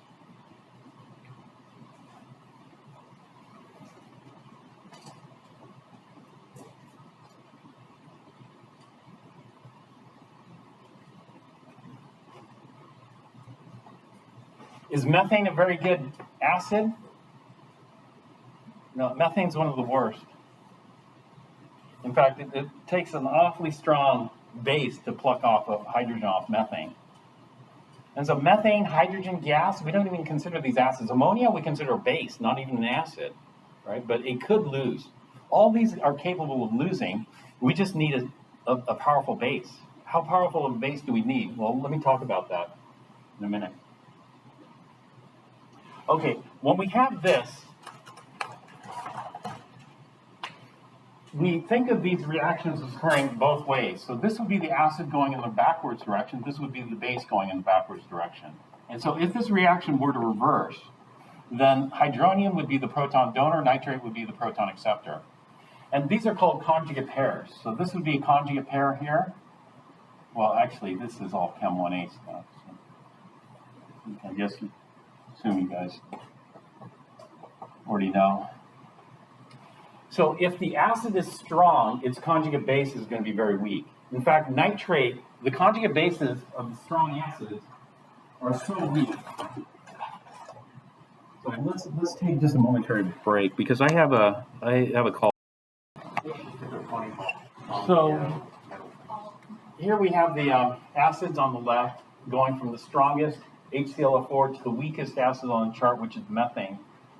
And then over here we have the conjugate bases. So if methane were to actually have a proton plucked off of it, it would form the methyl ion. Now, what the heck can pluck a proton off methane? Can any of these bases pluck a proton off methane? And it turns out none of these bases can pluck a proton. So if you had a tug of war between methide and methane, it would be a tie, right? Methide. And so what you need is you need a base more powerful than methide to pluck that proton off. What if you had a weaker base? If you had a weaker base than methide, like hydride, with hydride, there's no way hydride's going to pluck it off a significant amount of the proton off this. Does that make sense? And so we need something more powerful than methide. Are there bases more powerful than methide? Yes, it turns out there are bases more powerful than methide. Are there acids more powerful than perchloric acid? Yes, there are. In fact, there's a professor over at USC, Professor George Olah. I think he passed away not so long ago, but he won the Nobel Prize for his work on superacids and superbases. Because think about this. If you can pluck a proton off methane and create methide, what you can do is you can link these carbons together. Like, let's say you take a methide and something else and make an ethane. You know what ethane is? like 2-carbon hydrocarbon. And so what you can do is you can make things like synthetic gasoline if you keep adding branches of carbon atoms there, hydrocarbons. And so one of the things that they were looking at is synthetic gasoline using super acids and super bases to get these things to react, because normally these don't react, right? You need something more powerful. Likewise, let's take a look at ammonia. Normally we think of that as being a base, but in this case, what would get ammonia to react as an acid? Well, you need a very powerful base to pluck that hydrogen off. Now, when we have ammonia, it forms the conjugate base amide, or amide, and so it's like the ides, hydroxide, amide, ammonia, anion, amide.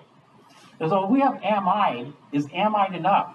Well, if ammonia got into a tug of war with amide, it's going to be a tie. Amide versus ammonia, right? That's a tie. Does that make sense? Because it's the same, nitrogen versus nitrogen in this sense. We're going to have kind of a tie situation occur here. So what do we need? Do we need a weaker base than amide or a stronger base than amide to pluck off that hydrogen? Stronger. A stronger. So is hydride stronger than amide or weaker than amide? Weaker. It's actually stronger. On this side, the strongest is at the top. And the conjugate relationship, the strongest is at the top. That means the conjugate base is going to be the weakest. And so the weakest conjugate base is at the top. The strongest conjugate base is at the bottom. In fact, the strongest base on this chart is methide. And so what we need something stronger than amide. What's stronger than amide?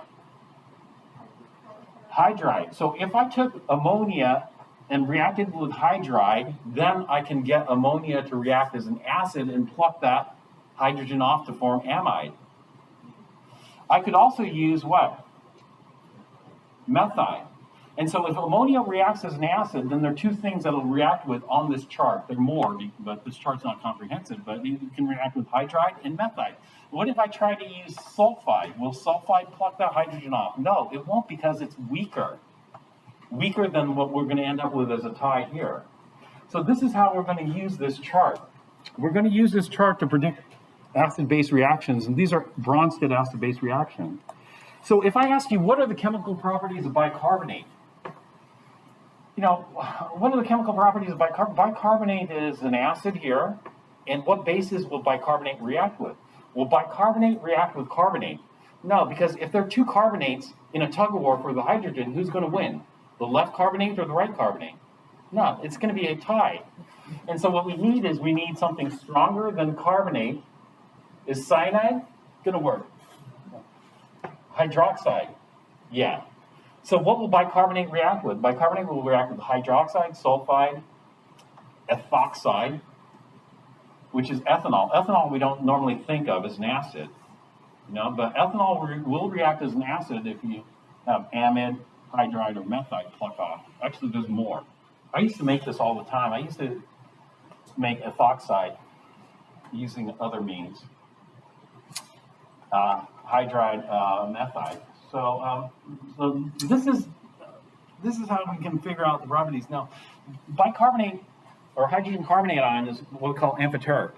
Amphoteric species occur on both sides. It can either lose a proton or it can gain a proton. And so we see bicarbonate on the left side. Here we also see bicarbonate on the right side. So if bicarbonate acts as a acid, then it can react with all these bases completely.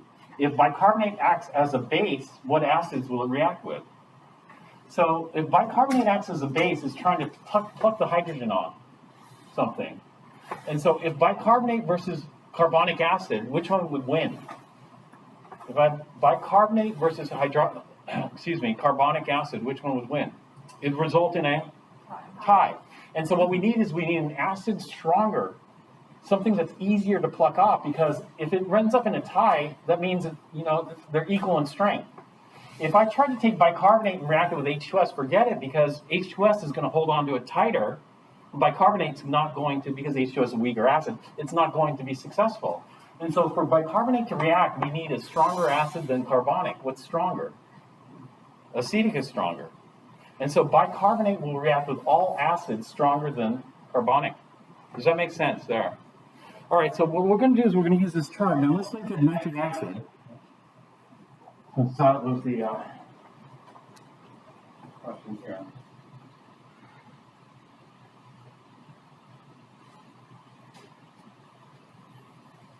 Now nitric acid's here. And so what bases will nitric acid react with? Will it react with nitrate? No. Will it react with water? Yes. Sulfate? Yes. Dihydrogen phosphate? Yeah, it'll react with all these here. Will it react with chloride? No. Bromide? No. In fact, there's something about the leveling effect here. The leveling effect says this. The conjugate base of the strong acids is so weak, it's neutral. And if you look at these do not undergo base ionization in water. What that means is they don't react as bases. They're neutral. So when we think about chloride, we don't think, oh, that's a base. We think, oh, that's chloride, that's neutral. Neutral meaning it's not going to pluck hydrogens off anything, you know. And so, for weak acid, it's a lot easier here. HF, you know, HF will not be able to react with dihydrogen phosphate, but it will be able to react with nitrite, etc. So as far as, you know, acid properties go, nitric acid is strong acid. Strong acids pretty much react with all bases, except for these. But these we don't really consider bases, right? The conjugate base of the strong acid. All right. So that's the first. So that's probably the most common. But nitric acid has some other properties as well. And those deal with redox properties. Now, redox properties are electron transfer reactions. And, you know, what we have are, go to the next chart.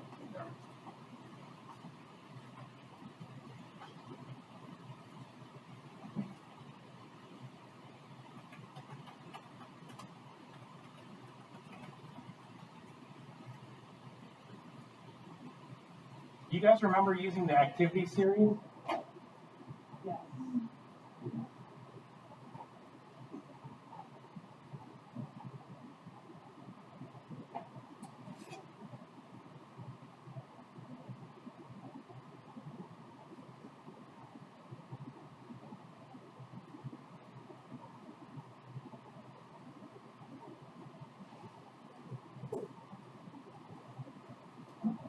Okay, it's kind of hard to see.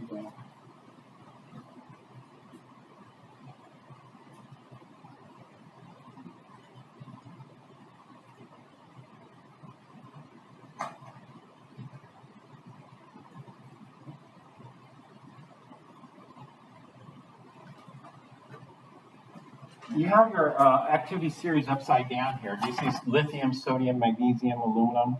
This is your activity series here. Activity series is based on reducing ability, reducing strength ability. And so these species lose electrons easily. Metals tend to lose electrons in chemical reactions. So metals are good reducing agents.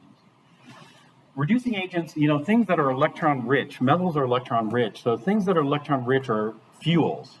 Like when we think about ethane or ethanol, those are all electron-rich species. Now you think, okay, why is ethanol so, you know, they put ethanol in gasoline now. I think, you know, I was trying to get cornflakes and having a hard time, like Trader Joe's cornflakes. Have you seen those recently? I don't know if you eat cornflakes, but, you know, I've been trying to get this for the last 6 months or something, and they've been continually out of stock of it. And so I was thinking, is that because of ethanol and gas? Maybe it is. Maybe all the corn is being used for ethanol and not for cornflakes. I'll look at other places. But anyway, what makes ethanol electron rich? Or what makes things electron rich? Does methane look? Methane's a great fuel. You know, we use it in natural gas. Methane's a great fuel. Fuels are electron rich. What makes methane electron rich? Does it look electron rich to you? When I count this, I look at the octets. Octet, duet, duet, duet. Looks normal. I look at the formal charge. What are the formal charges in methane?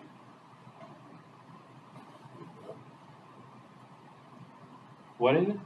0. All 0. Then I look at the oxidation state. What are the oxidation states in methane?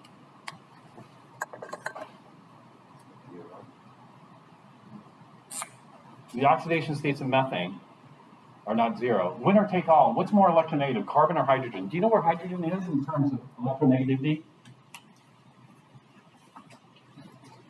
Where's hydrogen's electronegativity? Yeah, next.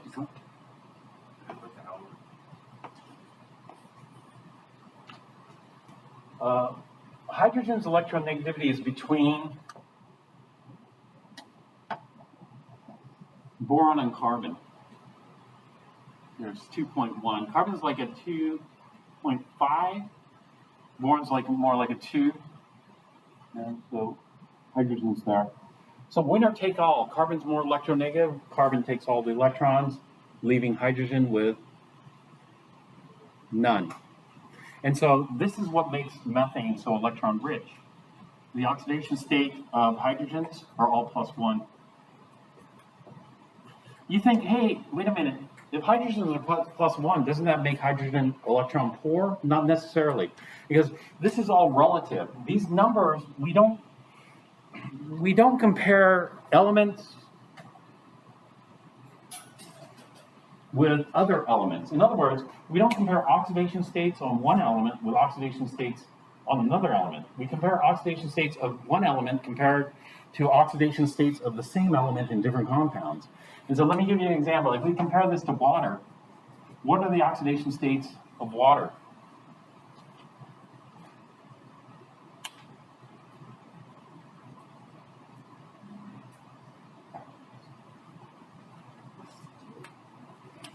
Hydrogen, winner or loser? +1, lost everything. Oxygen won everything, it's -2. Is hydrogen is water very reactive? Is it a very reactive chemical? No, it's a very stable chemical. So +1 is normal for hydrogen. Just like oxygen, I don't consider this, let's say I ran out of methane. If I ran out of methane, can I just use water? Just burn the water instead of, does water burn it very easily? No, it doesn't burn very easily. And so water is not really considered electron rich, nor is it considered electron poor. It's very stable. So -2 over here means something different than a -2 on a different element. Now let's look at here. What is carbon over here? -4. This is what makes it rich. Hydrogen is not out of the ordinary. This is ordinary hydrogen kind of, but this carbon is not.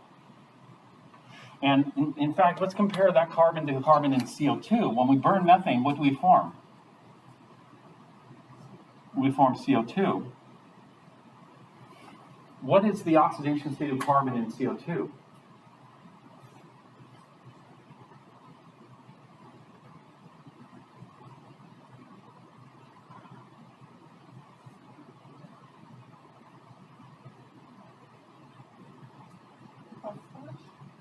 +4. No. Oxygen? -2. -2. Oxygen is not out of the ordinary, but carbon is +4, making it electron poor. And so we say this is electron rich, this is electron poor. Let's say I ran out of methane. Can I just burn the CO2 instead? Have you ever tried to ignite CO2? Does it ignite? Will CO2 burn? CO2 doesn't burn. Why? Because carbon only has 4 valence electrons. When it lost all 4 valence electrons, the next set of electrons it can lose are the core electrons. Are core electrons easy to lose? No, core electrons cost about 10 times more energy to ionize than valence electrons, right? Do you guys remember seeing the steps for ionization energies? And so this is about max. You know, this is what we call the maximum oxidation state for carbon. So this is these are the max. This is the max negative, this is the max positive. Carbon ranges from -4 to +4. If carbon has 6 valence electrons. If it loses 4 electrons, it's isoelectronic with helium. If it gains 4 electrons, it's isoelectronic with neon. And so this is how we figure the range of the oxidation state. And so this, we are going to form, can we form carbon trioxide? You know, let's say I form carbon monoxide. If I form carbon monoxide, that's incomplete combustion.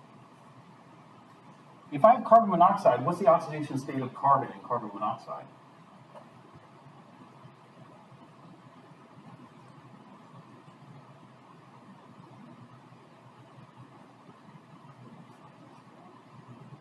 Plus 4? Plus 2. Plus 2 is correct. Plus 2 is it has these two. It's lost all these. It's supposed to have 4. And so is this completely, can I burn carbon, is carbon monoxide combustible? And the answer is yes. You can burn carbon monoxide because it hasn't been maxed out. And so we can take carbon monoxide and completely combust it to carbon dioxide. But can we take carbon dioxide and completely combust it to carbon trioxide? No, it's stopped, right? This plus 4 is the max. But plus 2 is not the max. And so, so oxidation states are going to be useful, and then what we're going to do is we're going to compare. Like, for example, what does a -2? Does a -2 mean it's electron rich? Well, it depends on what atom it's on, what element it's on. So in this case here, no, it doesn't mean it's electron rich, but in some other elements, it would mean it's electron rich. You know, and so we reference these to different elements. Okay, so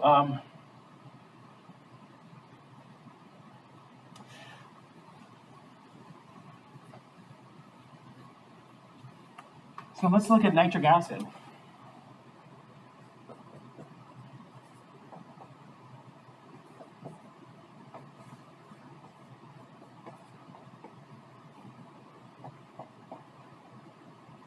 Would you say nitric acid is electron poor or electron rich?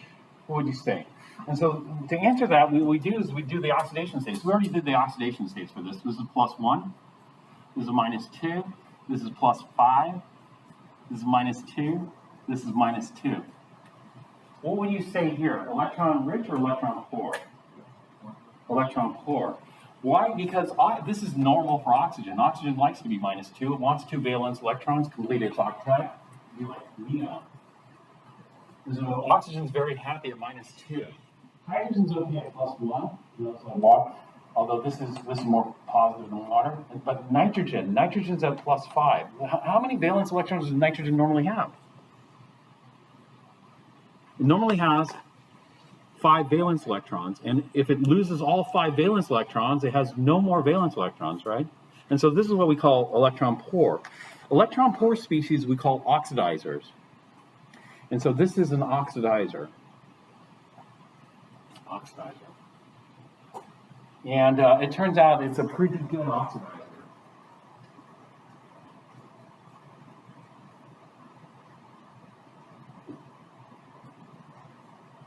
This is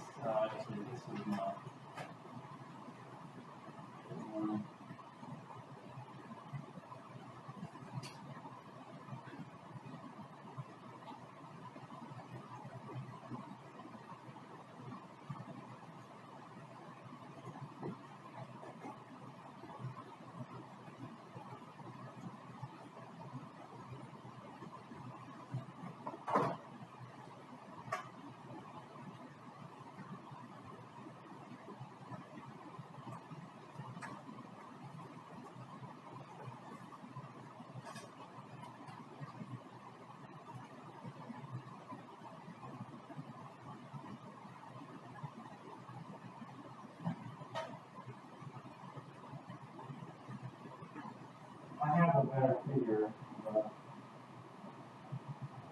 it's kind of deleted. Like this.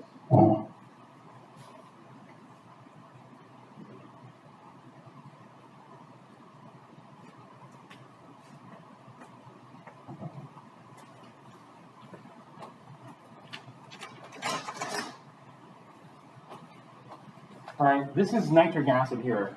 Nitric acid consists of nitrate and H plus. Now the ratio is not 1-to-1 like you'd expect, but for it to react in redox reactions, we need 4 parts H plus, 1 part nitrate. So not all the nitrates react. 3 of them will be spectators. 3 out of the 4. But anyway, when nitric acid reacts, it takes electrons, and in this process, it's going to form nitrogen monoxide or nitric oxide and water here. So this is a reduction potential chart. In other words, this is a redox chart. And on the left side, we have the oxidizers, the electron poor species. When the electron poor species gain electrons, it makes the conjugate reducers. And so the oxidizers are on the right, the reducers are on the left. The most common oxidizer is oxygen. Oxygen is considered electron poor. Oxygen wants to take electrons, mainly from metals, And so oxygen takes electrons. In this case, we have some H plus, which helps it. But all these species are electron poor. The most electron poor species on this has a 0 formal charge. 0 oxidation state, actually. Well, francium. Francium's here, but let's ignore francium. The most common species in this, this is a different chart. Let me just show you. I'm gonna just look at our book chart.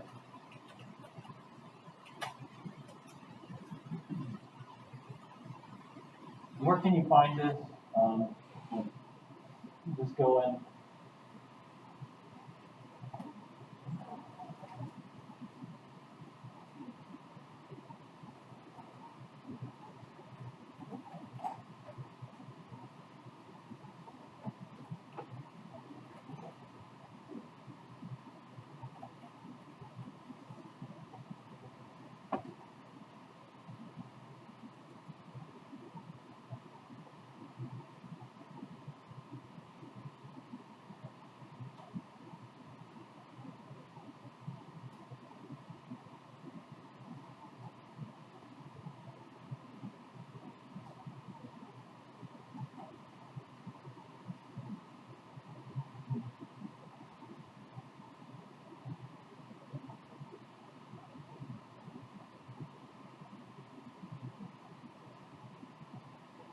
Yeah, I was afraid that they did this.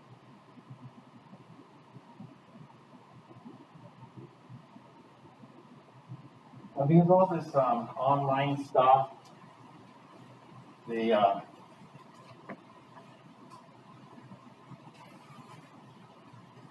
closed my account on Pearson. I haven't taught it in a while, so we'll look at another.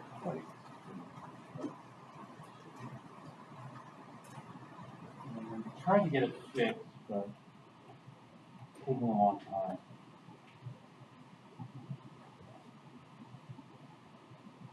So what I want to do is start using Piazza.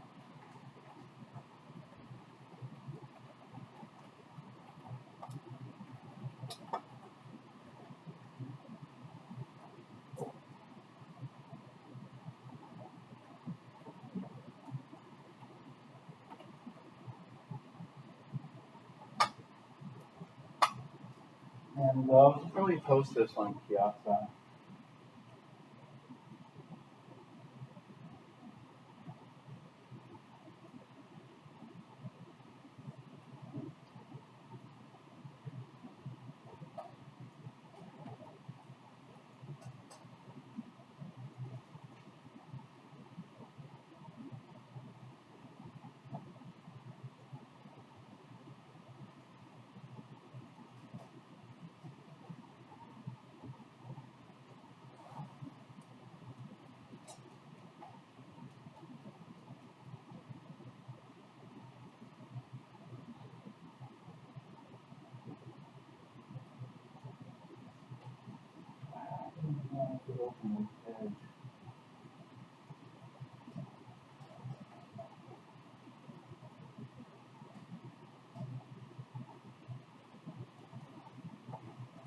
All right, the most powerful oxidizer is the species that wants electrons the most.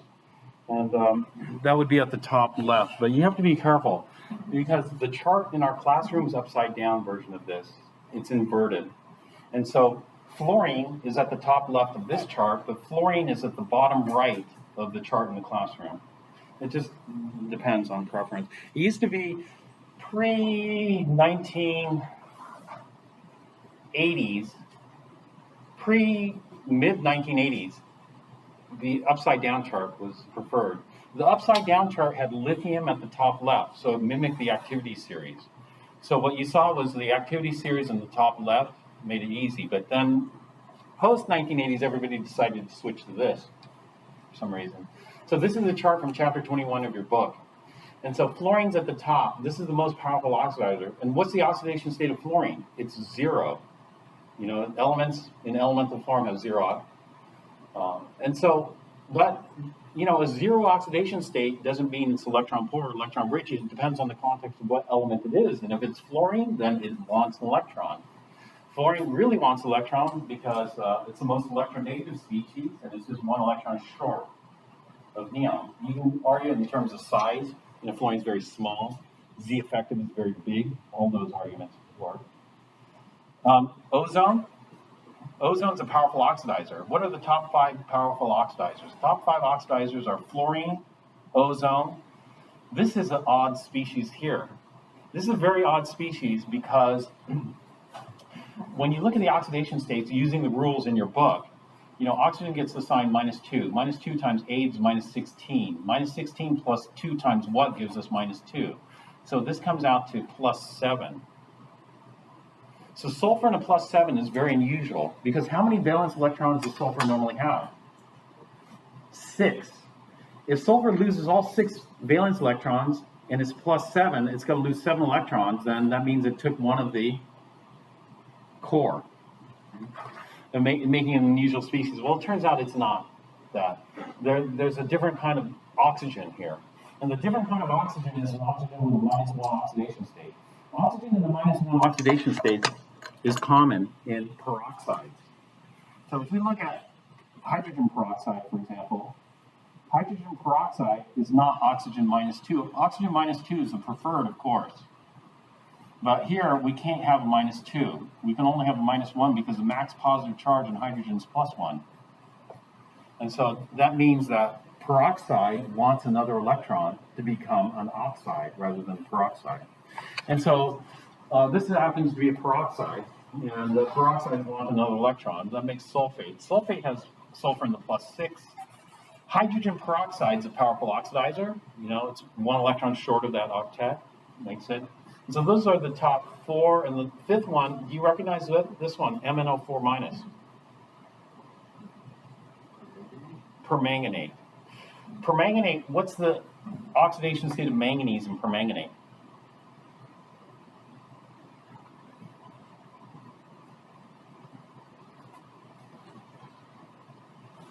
The oxidation state of manganese and permanganate is plus.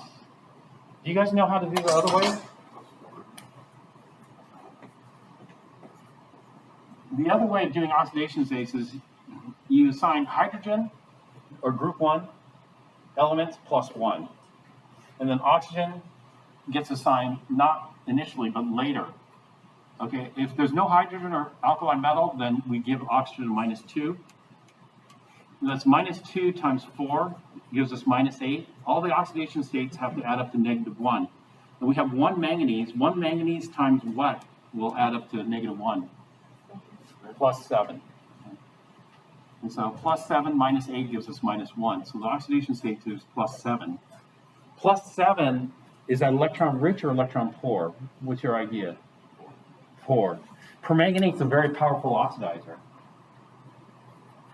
Lead-4 oxide, good, great oxidizer. Chlorine. Chlorine's less reactive than fluorine. What's the Cr2O7 2 minus? CrO4 2 minus is chromate. Cr2O7 2 minus is not chromate, it's dichromate. There are some that you have to have memorized. Permanganate, and these I used to write down. These don't follow a pattern in the chart. Permanganate, chromate, dichromate. oxalate. What else? We'll encounter them as we go along. And so we see these are all electron poor species. We look for patterns there. Patterns would be in terms of oxidation state or in terms of other things. So the same thing, then we form a conjugate. So if the oxidizer is very powerful, its conjugate is very weak. So for example, fluorine, you'd never want to brush your teeth with fluorine because it would just eat up your teeth and eat up all your soft tissue. But you could brush your teeth with fluoride, although you don't want too high the concentrations because fluoride has metathesis properties as well as redox properties. In terms of redox, fluoride is unreactive, totally stable. So you could eat it. In terms of metathesis, it's kind of reactive. And so we got to consider all the properties here. In terms of base properties, it's a weak base. But as far as oxidizing reducer properties, fluoride is very weak. It's the weakest reducer. So this is the strongest oxidizer. This is the weakest reducer. And then we go down to the bottom of the chart. Here. The weakest oxidizer on this chart is lithium ions. So, you know, if you eat lithium ions, you're okay. You're not going to die. You know, if you eat lithium ions or potassium ions, lots of people eat potassium ions in bananas or whatever else. Calcium ions, we need that, you know, to survive. Sodium ions, we need that. Magnesium ions, we need these. We eat these, right? So if the redox properties, if these are weak oxidizers, then the conjugates will be strong. So if you're lacking sodium in your diet, don't eat sodium metal. Because if you eat sodium metal, your mouth will catch on fire, basically. But sodium ions are stable. Right? And so we have the conjugate relationship here, just like the acids and bases. And so what, you know, even though sodium is so weak, what will sodium oxidize? Sodium is one of the weakest oxidizers, it's very stable, but it will react. What will it react with? So, and then acids and bases, it's a tug of war between the hydrogen, the proton. In redox, it's a tug of war for electrons. So we have a tug of war for electrons. Sodium ion versus sodium metal, who will win? Well, sodium versus sodium, it's going to be a tie. So what we need is we need a more powerful reducer than sodium. What's a more powerful reducer than sodium?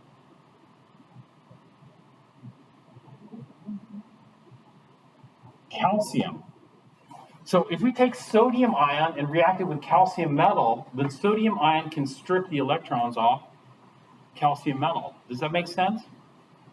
Sodium ions, will it be able to strip the electrons off potassium metal? What do you think? Yeah? Yeah, it will. Will it be able to strip the electron off lithium metal? Yes. Will it be able to strip the electron off magnesium? No, because that's even weaker than sodium.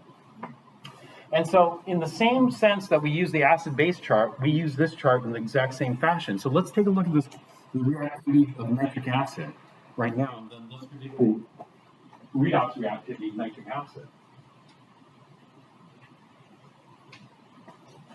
So here's my nitric acid. If nitric acid here got in a tug of war with nitric oxide and water, who would win? Who would win? This would be a tie here. This would be a tie.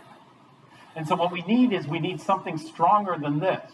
So will nitric acid be able to strip the electrons of bromide? No, because bromide is even weaker. Will nitric acid be able to strip the electrons off silver? Yes. Silver, will it be able to strip off, well, if it strips off the electron off silver, what does it form? It forms silver ion and NO and water. If nitric acid reacts with iron 2, will it strip the electron off iron 2? Yes. What will it form? It will form iron 3 and nitric oxide and water. You see that? And then if nitric acid, will it strip the electrons off hydrogen peroxide? Hydrogen peroxide is the redox equivalent of amphoteric. What did amphoteric mean again? Amphoteric or amphiphilic? Amphoteric.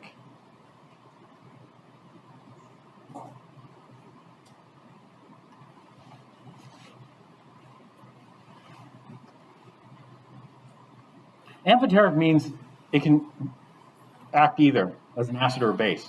It's on both sides of the chart. Do you see hydrogen peroxide on both sides of the chart? We have hydrogen peroxide here. So hydrogen peroxide can lose electrons or it can gain electrons. Let's take a look at hydrogen peroxide before. Remember what its ranking was? It's in the top 5, oxidizing.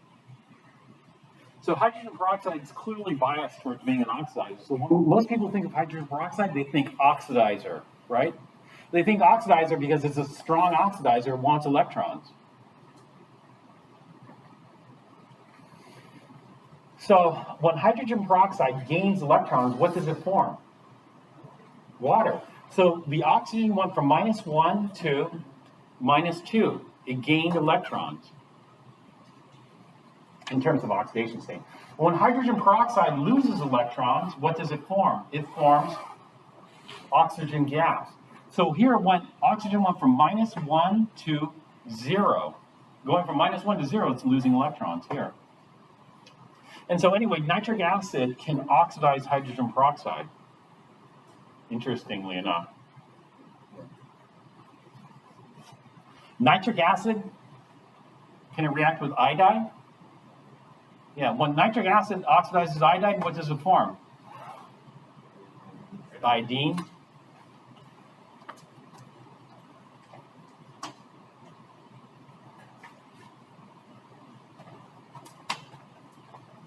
When nitric acid reacts with copper, what does it form? It forms copper 1 or copper 2? Copper 2. There. Nitric acid reacts with sulfur dioxide, it forms sulfate. There's got to be some water in there to balance out the atoms. Nitric acid reacts with tin 2, what does it form? Tin 4. When it reacts with hydrogen sulfide gas, forms elemental sulfur. So we're going from sulfide, which is 2 minus, to sulfur, which is 0. Nitric acid can oxidize hydrogen to form H+. It can oxidize lead to form lead 2 ion. It can oxidize tin to form tin 2. It can also oxidize tin to form tin 4. So it can take tin 2 all the way to tin 4. You can oxidize iron to form iron 2, and then the iron 2 can be further oxidized to iron 3. Nitric acid can react with zinc to form zinc 2+, aluminum 3+, etc. And so this is how we're going to figure out the reactivity. If you want to know what nitric acid, the chemical properties of nitric acid, the chemical properties are, it's an acid. It's going to react with all the bases on the base chart. It's a strong acid. As far as redox goes, it's an oxidizer. What's it going to oxidize? It's going to oxidize all these species here and then some, whatever is not on the chart. And then lastly, we look at the metathesis properties of this, but let's take a look at that.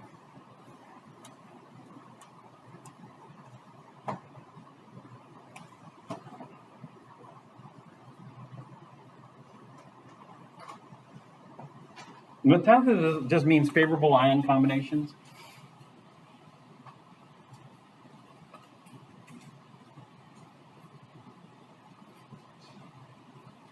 And so what are the favorable ion combinations? The favorable ion combinations would be things that, like, what are the ions that we have? Well, we have HNO3, which gives us H+ in nitrate. H+ is acid. And so it'll react with all the, H+ is hydronium, or H+. And that's here. So when we think about the strongest acids acid that can exist in water is hydronium, H+. And so what does H+ react with? All the strong acids make hydronium. They'll react with all these bases. So these are the favorable ion combinations. This with any of these anions here. Now, what about nitrate? Nitrate is pretty inert when it comes to metathesis because you got to remember the solubility rules. Nitrates,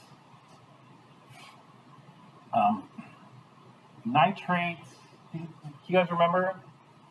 Nitrates, acetates, and chlorates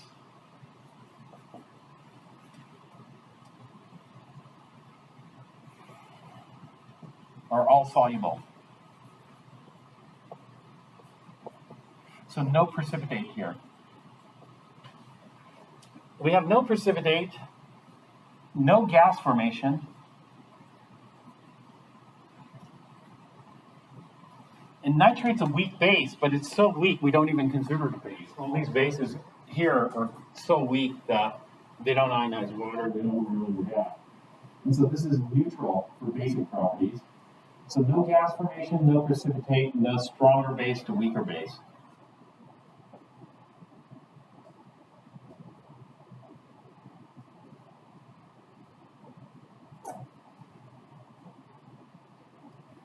All right, there's one other thing that I forgot to mention, and that's with this. In other words, these are double replacement, you know, when we think about it. Although the H plus is more reactive, but we can consider that acid. Though, one other thing I forgot to mention is this.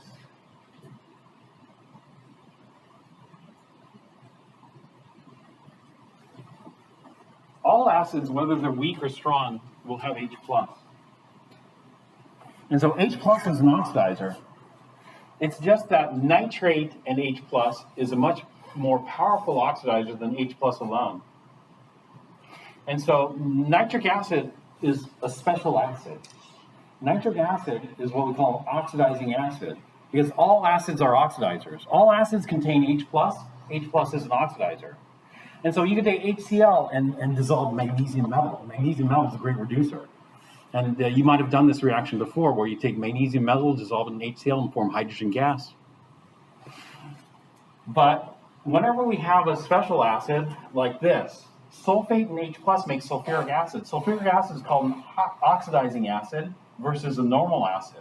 It's called normal acid only has H plus, but it's an oxidizing acid because sulfate is a more powerful oxidizer than H plus. That's an oxidizing sulfuric acid. Nitric acid is an oxidizing acid. Iodic acid is an oxidizing acid. Perchloric acid is an oxidizing acid. You know, all those are oxidizing acids. Versus acetic acid, you know, acetate is not a good oxidizer. Acetic acid is what we call just a normal acid. Normal acids, oftentimes we refer to those as mineral acids versus oxidizing acids. So let's just summarize the reactivity for nitric acid. So if somebody were to ask you, what are the chemical properties of nitric acid? We break it down into three types. One, acid base. Okay, H plus, strong acid. Nitrate is a very, very, very weak base. Too weak to be reactive.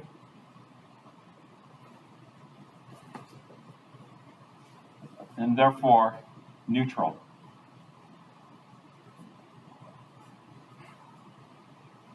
Strong acids will react with all bases.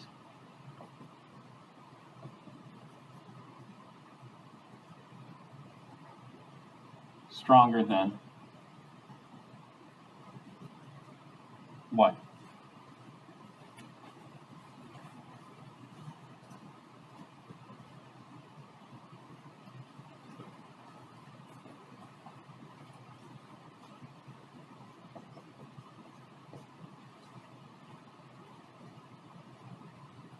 The nitrate, you can say, nitrate, or this is tricky because, or is water.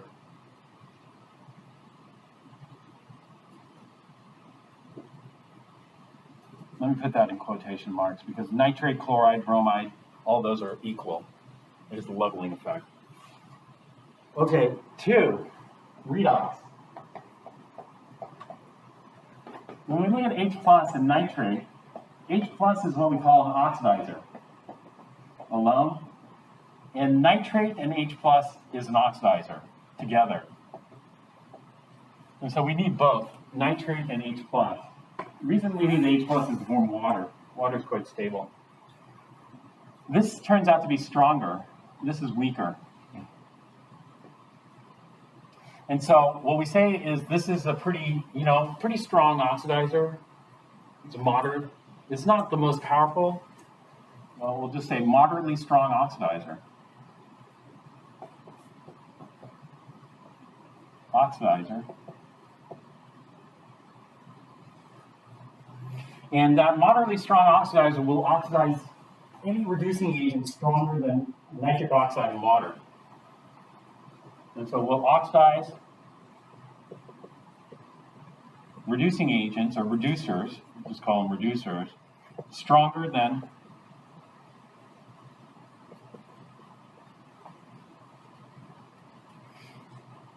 NO and water.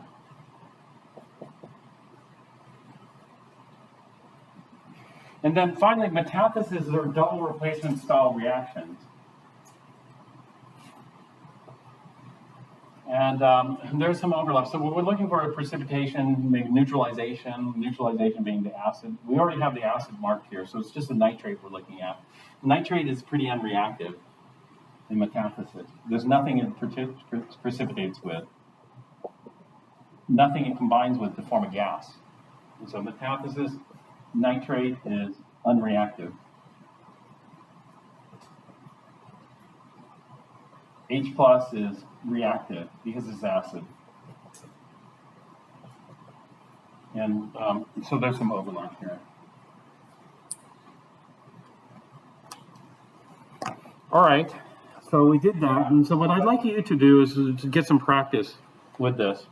And the way we're going to practice this is I'm going to ask you to, you can work with other people too, but tell me the chemical properties of hydrochloric acid, HCl.